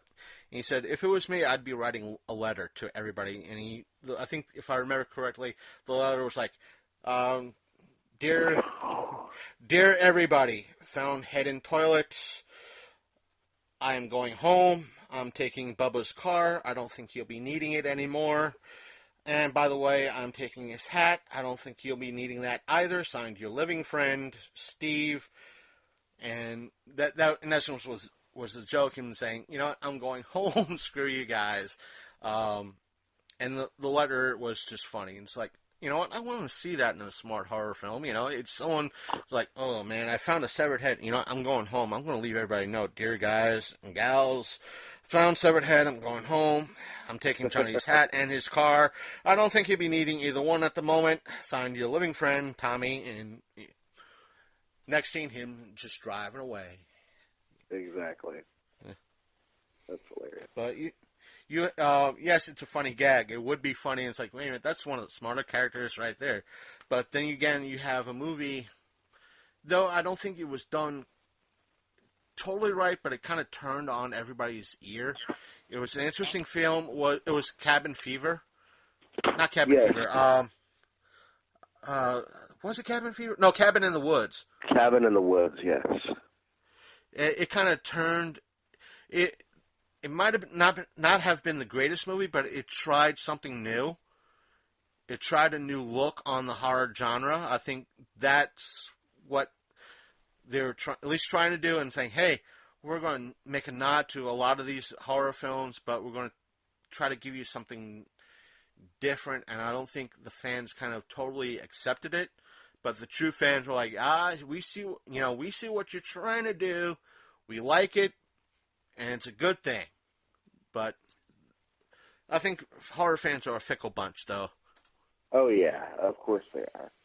You know, the easiest to please, but also the hardest to please. Right.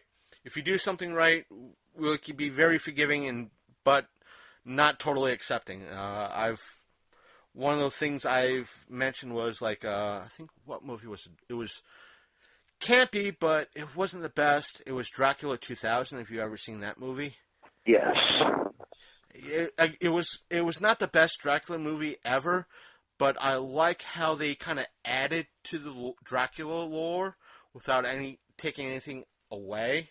Oh yeah. They kind of like, all right, they were explaining a few things, like, all right, this is our opinion in reference to why.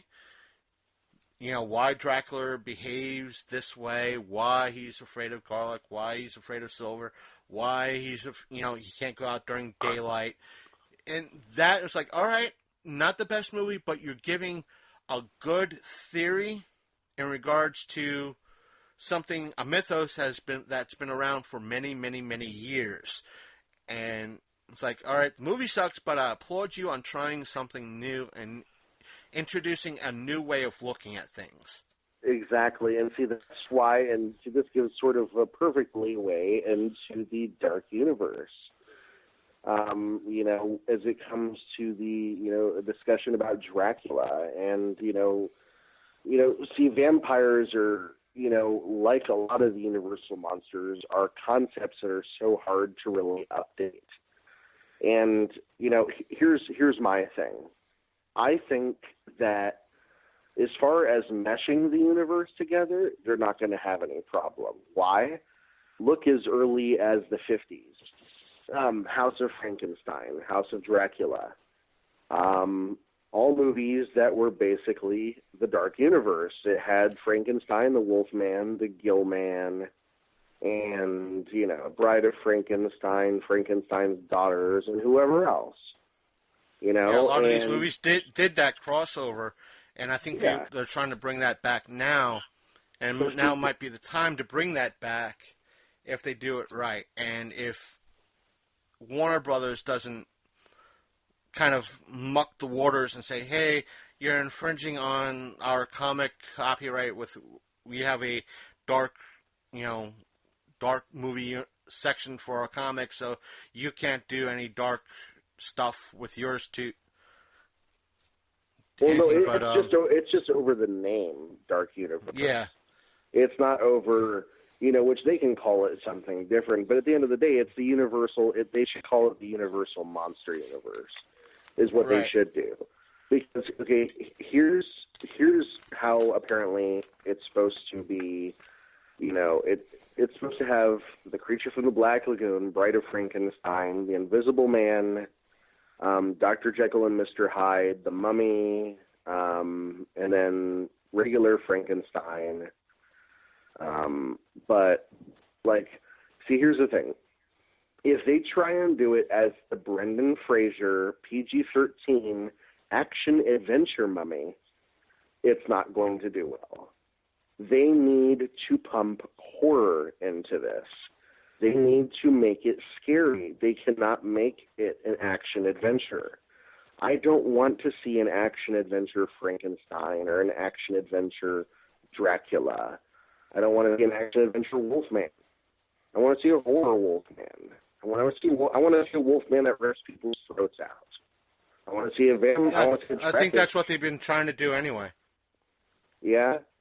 Well, hopefully that's what they do. And I swear, if they don't do the Creature from the Black Lagoon right, I'm going to be very upset. Because it's one of those things that suit was practical effects. They should just get the old suit because it looks just as good. I have a 1080p Blu-ray, a old transfer of the original Creature from the Black Lagoon. Amazing. And the effects still hold up, and that was in 1937.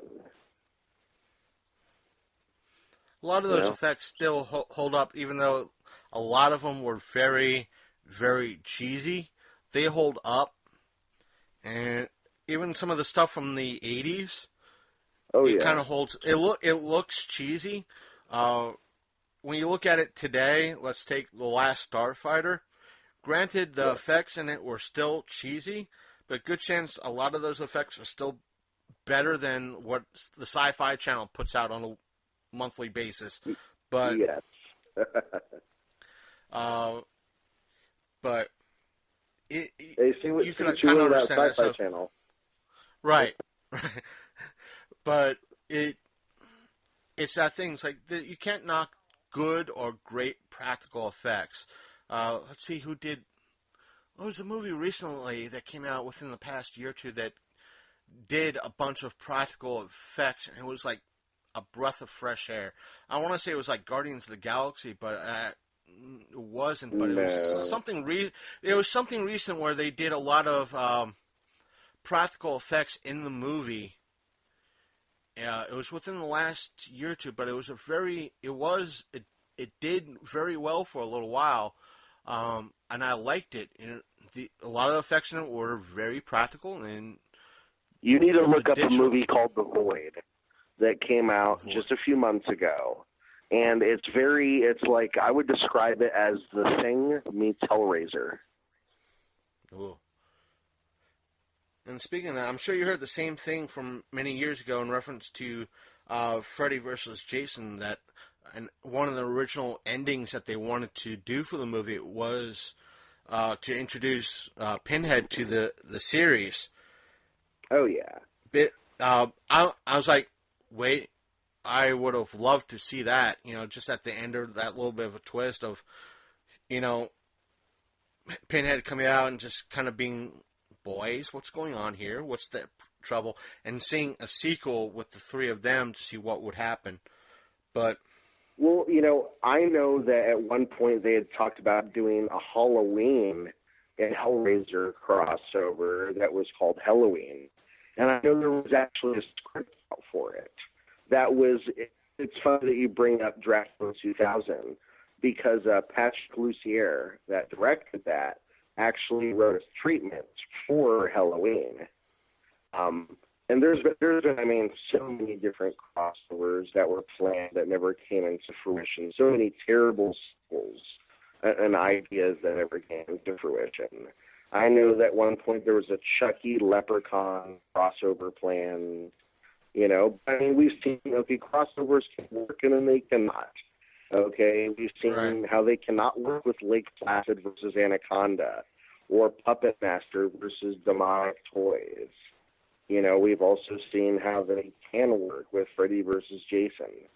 But I think even though it wasn't really a big success, but it kind of worked, and I think they did a real good job with it too. Well, like me, one of my favorite, you know, if many people don't remember that one of the original sequels, quote unquote, was a matchup movie. It was Frankenstein meets the Wolfman, and it was Bela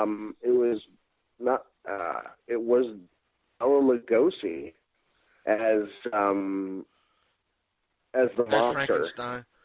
As the monster. Yeah, and it was Lon Chaney Jr. playing Lawrence Talbot again, which is always my favorite it's like one of those things it's still one of my favorite sequels just because of Lon Chaney. And I always told myself that if I ever did a werewolf movie, I would do it to where it really showed the angst and the pain and the sadness of being a werewolf. Because if you just look at Lawrence Talbot and Lon Chaney's portrayal of him, it was just so sad because he just wanted to die. Like every movie, he just wanted to die, and they kept bringing him back. It was terrible. You know? You see, back then they were able to do that, and nowadays you have a little bit of the ego behind the stars. You have the CEO ego of the studios, because I'm sure you probably heard a little bit more stories than I have. You know, sometimes that one person gets drunk at a party, says the one thing that, you know, because they were drunk about somebody or something, and because the person that person spoke about is so-and-so's friend, cousin, wife, sister, or a combination thereof. Therefore, they're not working for that studio ever again. So, yeah. And which kind of hurts, you know, the fans. Or you have that one CEO who decides, you know, we want to make a statement with our studio, so therefore this movie is going to be that one making the statement, and it drives either the studio down with that particular movie or what have you, or if it's a TV station or whatever. Like our summer blockbuster, ladies and gentlemen, is going to be Step Up 5 in space. Right. Also, recently, what are your thoughts about? I know I've been hearing a lot of people saying that this past Memorial Day weekend, I'm sure they won't be saying it now because of Wonder Woman being released this weekend and been hitting close to 200 million, I think either worldwide or domestically, I'm not sure yet. Right. But I've been hearing, prior to Wonder Woman's release, I'll say that, I was hearing that, the summer movie blockbuster is not going to happen because everything we've seen over the past Memorial Day weekend kind of sucks. The numbers are not what we're expecting. But then again, you have Wonder Woman, who, as of this recording, came out this weekend and seems to be doing very, very well. I've been hearing a lot of good things, spoiler-free things. I'll probably be seeing within the week or so. Oh, yeah. When things tend to die down a little bit and so forth and so on. So, what are your thoughts about, you know, the rise and fall of the quote-unquote summer movie blockbusters? Well, you know, I know that there are quite a few big movies to look forward to this summer. I know that there's a lot of sequels and there's a lot of remakes. That there's a lot of franchises that are coming out of the woodwork that's really going to make or break, you know, the summer blockbusters. Wonder Woman is you know, good to be not only a good film from the eyes of tons of people, but a well-marketed film now that people are finally starting to jump on the bandwagon, and their ingenious idea of things like women-only screenings can only benefit it. You know, I'm sorry, I'm speaking as a man and saying that I have absolutely no problem with the female-only screenings. More power to it. Okay? You know, I think, you know, it's time for a good female superhero to get out there. You know, people aren't going to throw as much of a conniption fit when Captain Marvel comes out. Right. You know, people need to chill out. It's a movie. It's Wonder Woman. It's okay. As I've spoke to several people about that particular subject, is a lot of what's been said about the women's only screenings petty? Yes, they've been petty, and it's just too much. But to kind of see where they're coming from, and I've went on record, and I will go on record, on saying that I'm sure you could agree, context and wording tends to matter. Obviously. Because when you have people saying, all right, or companies saying, all right, we're doing X, Y, and Z, and A, B, and C is implied, you might have a backlash. So explain yourselves a little. I'm trying to be as neutral to this as possible. Right. I don't mind the women's only screenings, but it's like, all right, where is, you know, what is the content? Please show me some of the details so I could decide more. From right now, there's, you know, the other side is looking very promising. What, you know, what's your context in reference to A, B, and C? I don't mind it. I appreciate it. I see where you're coming from, but the way you're saying things gives their argument more light than your side.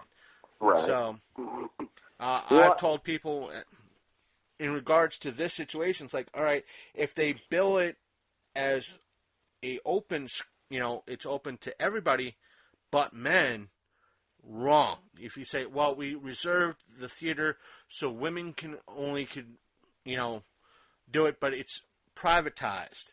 And if they use the word privatized, that we're renting it so women only, they've explained themselves that it's a private only screening, that they only opened it up to women to help raise money, then fine. You know, hey, you explained yourselves. Now everything is, the water and oil are now separated. We see where you're coming from, fine. But the way they kind of, it's how Alamo kind of addressed things and how they came off, some, you know, in some way kind of made me see where the other side was coming from. So it's not like I understand why you guys doing it, but it's one of those things that people are penalizing not being yourself, but people are penalizing the movie for being associated with this company. And it's like, right. it's you know, I know me that, you know, I might love French fries, but it doesn't mean I work for McDonald's. You know, right. right. I mean, it's one of those things that, you know, people are so, like I said, people need to chill out about things. Because people get so antsy about the littlest thing. Like, I mean, with Wonder Woman, I mean, it's been something every week. Her armpit hair, or, you know, her headband not being correct, or this not being correct, or it's going to feature, you know, a song in A minor instead of in D. You know, I mean, come on, people.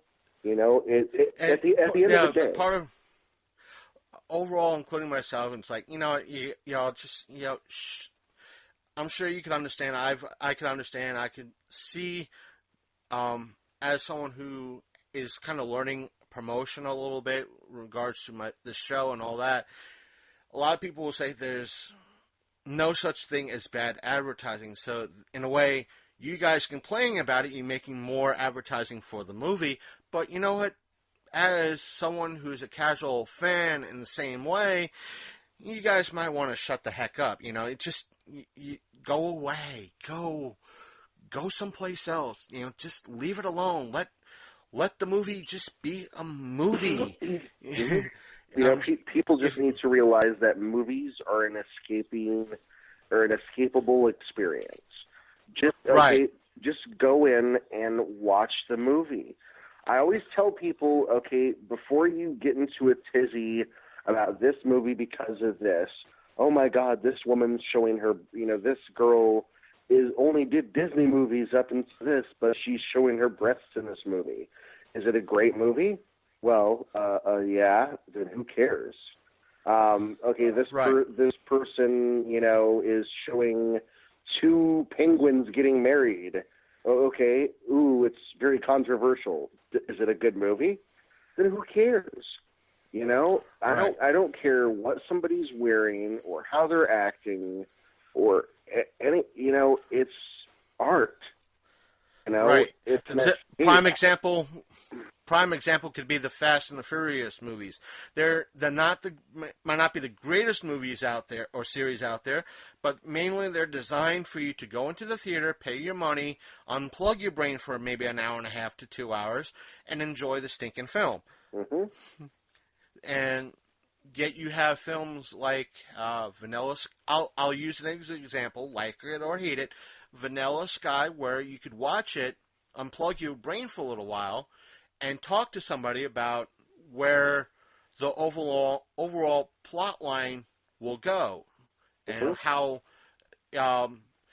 scenes A, B, and C can be looked at as this result happening, where the same scenes could look at the opposing result happening. So you have that contrast, but for the most part, as you said, most movies are designed to unplug your brain for a little while and enjoy something. They don't really have to mean anything. It's sometimes to have a laugh. Yeah, and I mean, I'm one of those people. I unfortunately, through becoming a filmmaker, I am one of those people that now it's very hard for me to watch a movie because I'll go, or I should say it's very hard for me to watch a movie and space out to it. Because I go in and I'm like, ooh, it was shot. I really like the way this was shot. Ooh, I like the sound design. Ooh, I like the set design. Ooh, I like this. Ooh, oh, I see how they did that. I see how they did that. As opposed to just being able to enjoy it. Because I find myself sort of nitpicking it. It's a little bit rough. But it's one of those things that, I sort of understand the elaborateness of it now. And that it's one of those things that you never really understand some of the turmoil that people went through to make some of the things that the fans love, and that have kept them holding on for decades and decades. And that's why I made the point earlier that really up until now, over the past 10 years or so, the convention circuit has really risen and given the opportunity.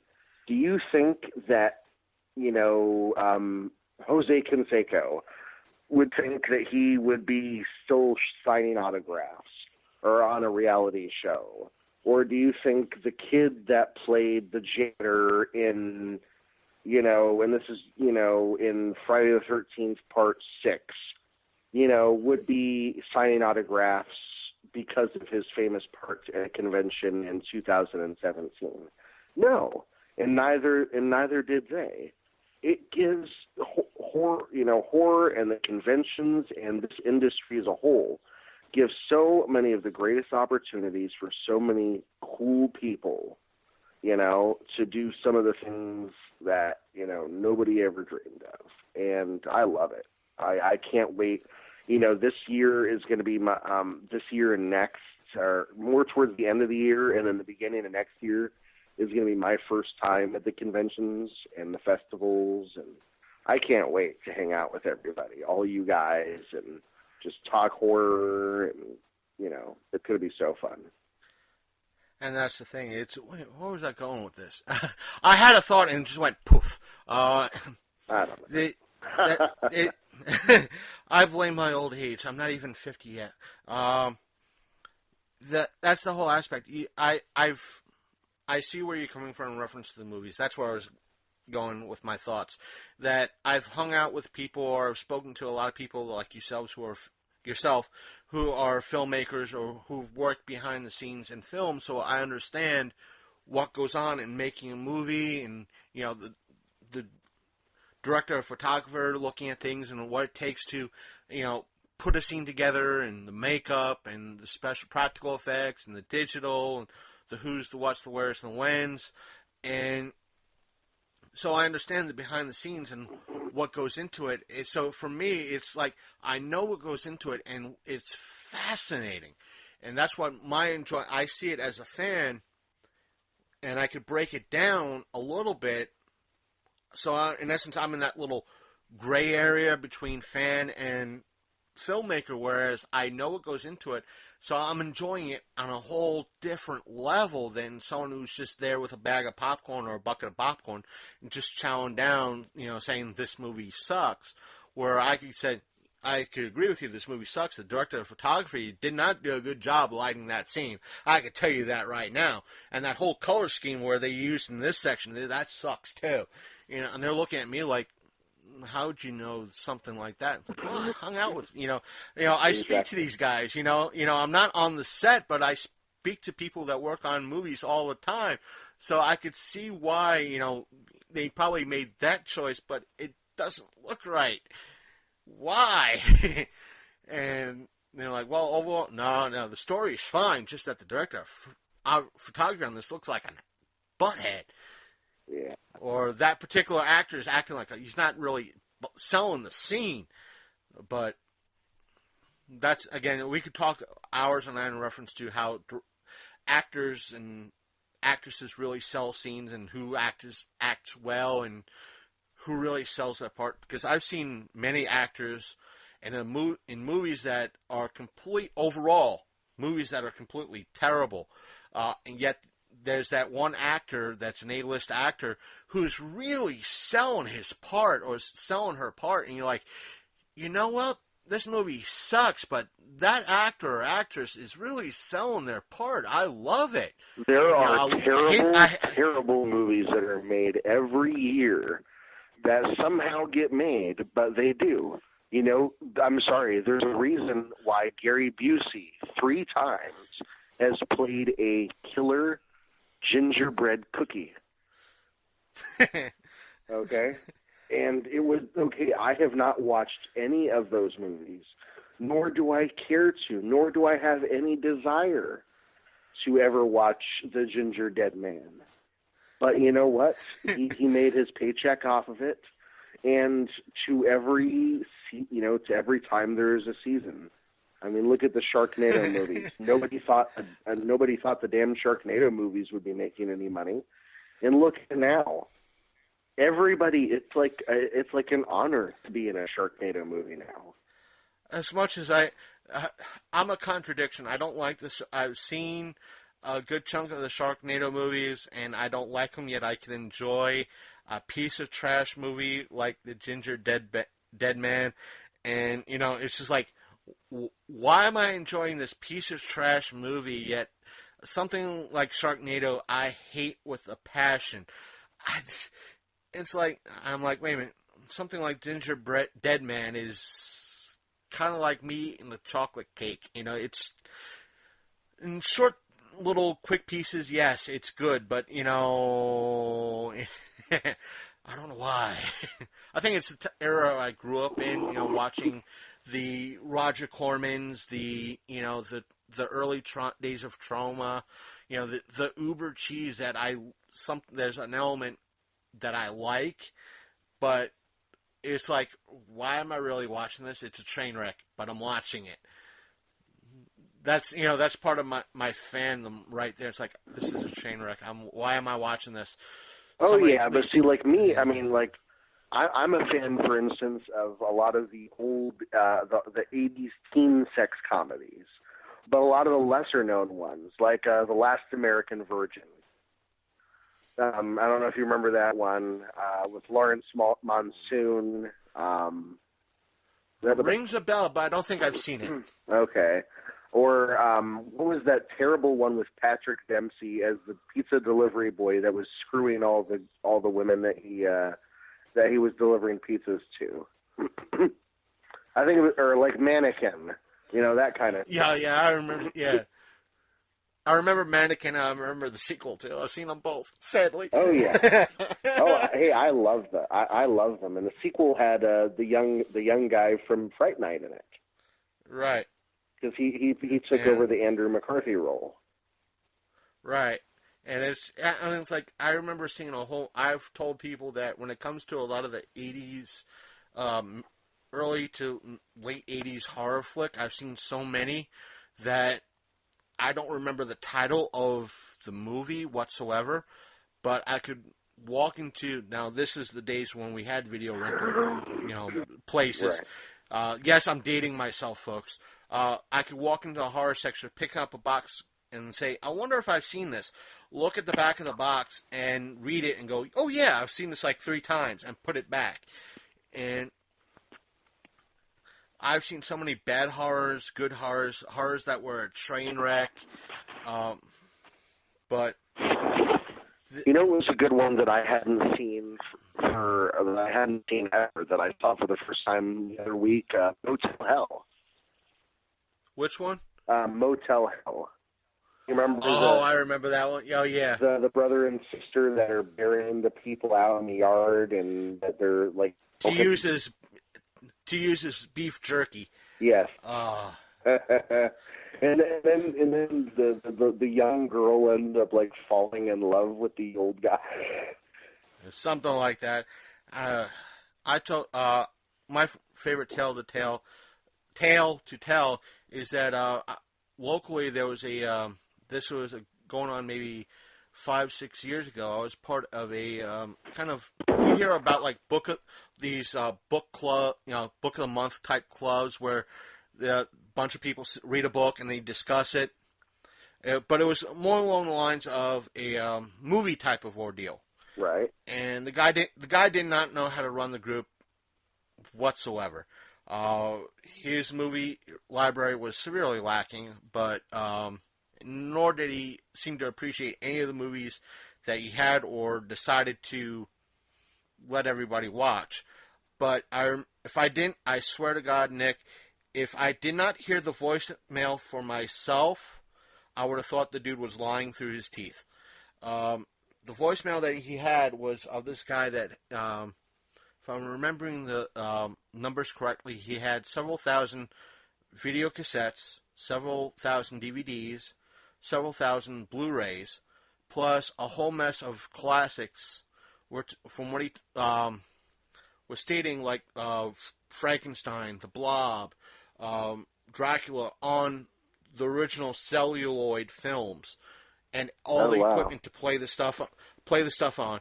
And after, I'm thinking, my response to him, the dude that ran the group, I said, you better call this dude back now. And I would have kept on, I literally would have probably kept on this guy to get this person part of the group. If it was me running the group, I would have been calling daily to get this guy part of the group, or be connected to him in some way to get movies into the group. Because I would have loved to see the original Blob or the original Frankenstein displayed, even if it's on a large white bed sheet. Oh yeah, seen it through how it was originally intended, instead of like a VHS or a Blu-ray. Just to being that type of fan, like I'm watching it through film, actual film. I'm watching it. I would have nerdgasmed right then and there, because that's how it was initially presented to an audience. And I'm sure you would have too. It's like, yes, this is cheesy, but I'm watching it like someone would have watched it when it originally came out in theaters. That's amazing. And so, oh yeah. But the guy running the group, just ran the group down the drain anyway. So but that's my favorite tale in reference to that. It's like, when you're dealing with someone with several thousand different movies and everything to play them on, you get that guy in to any group you're a part of. Something. Yeah, it's like, and I told my buddy, it's like, if I was part of or running a group like that and I got that phone call, you would have smacked me on the back of the head until that person was a part of the group in some way, shape, or form. He's like, yeah, you're right. So, yeah. But we're 2 hours and 16 minutes and change into this episode. Do you want to... I'm just asking out of curiosity. We could go longer if you want to. Do you want to end it here, or... It's up to you, sir. I actually wasn't aware how long, because I've listened to parts of your show, but I haven't listened to it in its entirety, and so I actually didn't know how long it was. We have no time. We go until it's kind of, if it's a guest like yourself, sir, we go until there's nothing more to say, or we really don't have that big of a limit. We've been talking a lot about movies and about your movie as well, so there was no really, I didn't really have a time frame for it, but that's why I'm like, well, we're about 2 hours and change into this, so I don't mean to cut you short or anything like that, but... Well, hey, I mean, I do know that my fiance wouldn't mind spending a little bit of time with me, and I know that I didn't really have a clear-cut idea. I mean, I would always love to, possibly do this again. Maybe we could even have one of my amazing cast or crew come on next time. So that would be great. But since we're kind of ending this, I'll be more than happy to have you and or a guest, a cast member on the show next time, or with you, or however you want to word it, awesome, or present it. But for now, one final question, and that Absolutely. is, when will we see the question is, when will we be seeing Safe Space come to the public? Well, you're going to be seeing Safe Place, actually, come out tentatively February of next year. And that will be presented on video on demand and several other places. Various platforms. The sky's the limit. We're going to try and target getting it out there in at least a few theaters for some people. And we're also going to be touring the festival scene and the convention circuit. And, we're going to be coming to a lot of small towns and trying to, bring this thing to as many people as possible. So there you have it. Is there any... I know I said that was our final question, but is there anything else you would like to tell us, or where we could find previews for this particular movie, Safe Space, or links to it, and so forth and so on? You can go ahead. You can go onto Facebook, facebook.com/SafePlaceMovie. And you can also look out for the trailer that's going to be coming Tuesday over on the 6th. And that's going to be premiering on YouTube and various other platforms.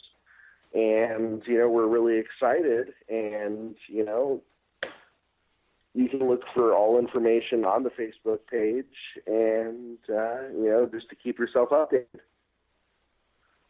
And to let you know, Nick, we'll be providing a link to the Safe Space Facebook page in our description.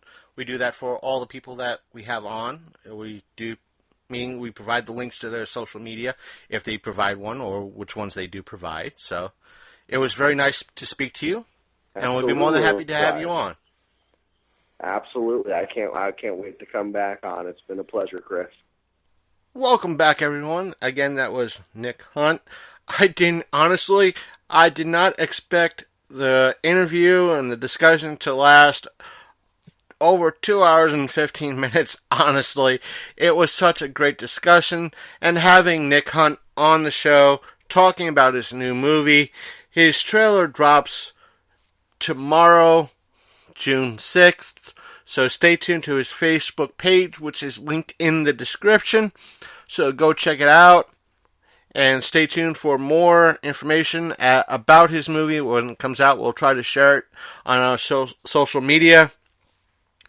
And I mean, it was such a great interview. It was a pleasure having him on. He's welcome back, especially to bring in a lot of the cast that's been part of this movie. I didn't expect it. It was a wonderful discussion. The one thing I want to add is a little bit of a review about the library's pop culture show, which happened this past weekend on June 3rd, Saturday, June 3rd. It was, even though we had a great time, in a way, we spoke to a bunch of people about the show, got the word out. Overall, it seemed very light. In reference to attendance, it was a beautiful day. It wasn't like it was overcast or threatening to rain in any way, shape, or form, which would have limited the amount of people to show up. I think at most maybe 200 people overall showed up, if that. Last year they said about 500 people showed up, but then again it was in a cramped area inside where a lot of things were limited on all three levels, so there could have been 500 throughout the day. I didn't stay too long last year, but this year I was outside. I didn't see that many people going inside and out or attending the show overall, but I didn't have any a decent view to the other entrance of the library to see if anybody was going in that way. So, and 200 is my estimate as to the number of people that came in overall. That was strictly show attendees, even though other people came in to drop off books and pick up other things. I'm sure that number would be calculated, but we did have a decent amount. We made some contacts, tried to get an interview or two with one of the guests, but when we went in to do the interview, he seemed a little bit busy speaking to a lot of the people that were there. As you heard in our discussion with Nick about the aspect of conventions at libraries and small conventions as a whole, being gimmicky, if he does email us about being on the show, we'll bring that up. But again, I'm going to praise Nick Hunt because it was a wonderful episode. It went way better than I thought it would have been, but that's just me.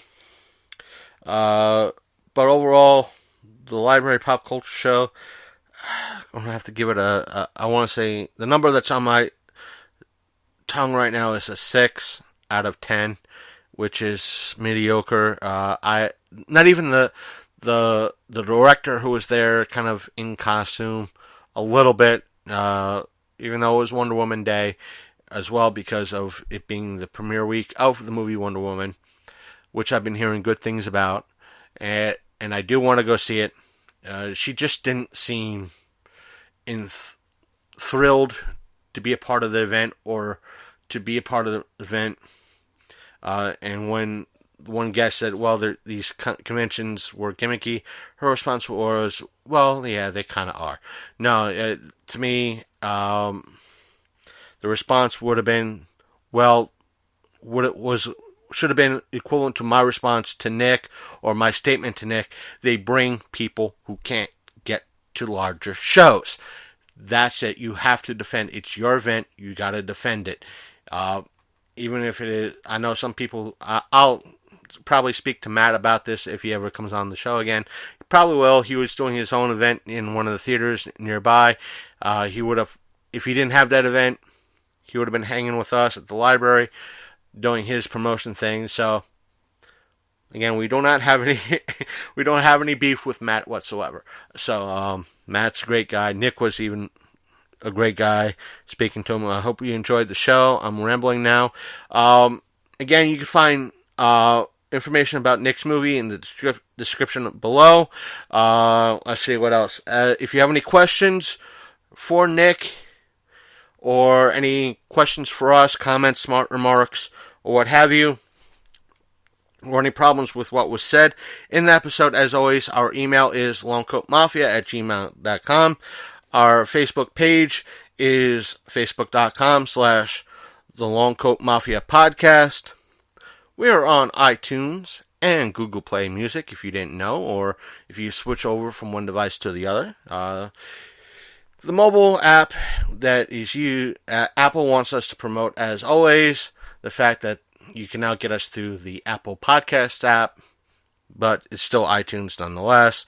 And because iTunes and Google Play Music only go back about 20 episodes, you could always go to our main site, which is thelongcoatmafia.podbean.com, and listen to every episode we ever did, all the way back to the ones we did roughly 2 years ago.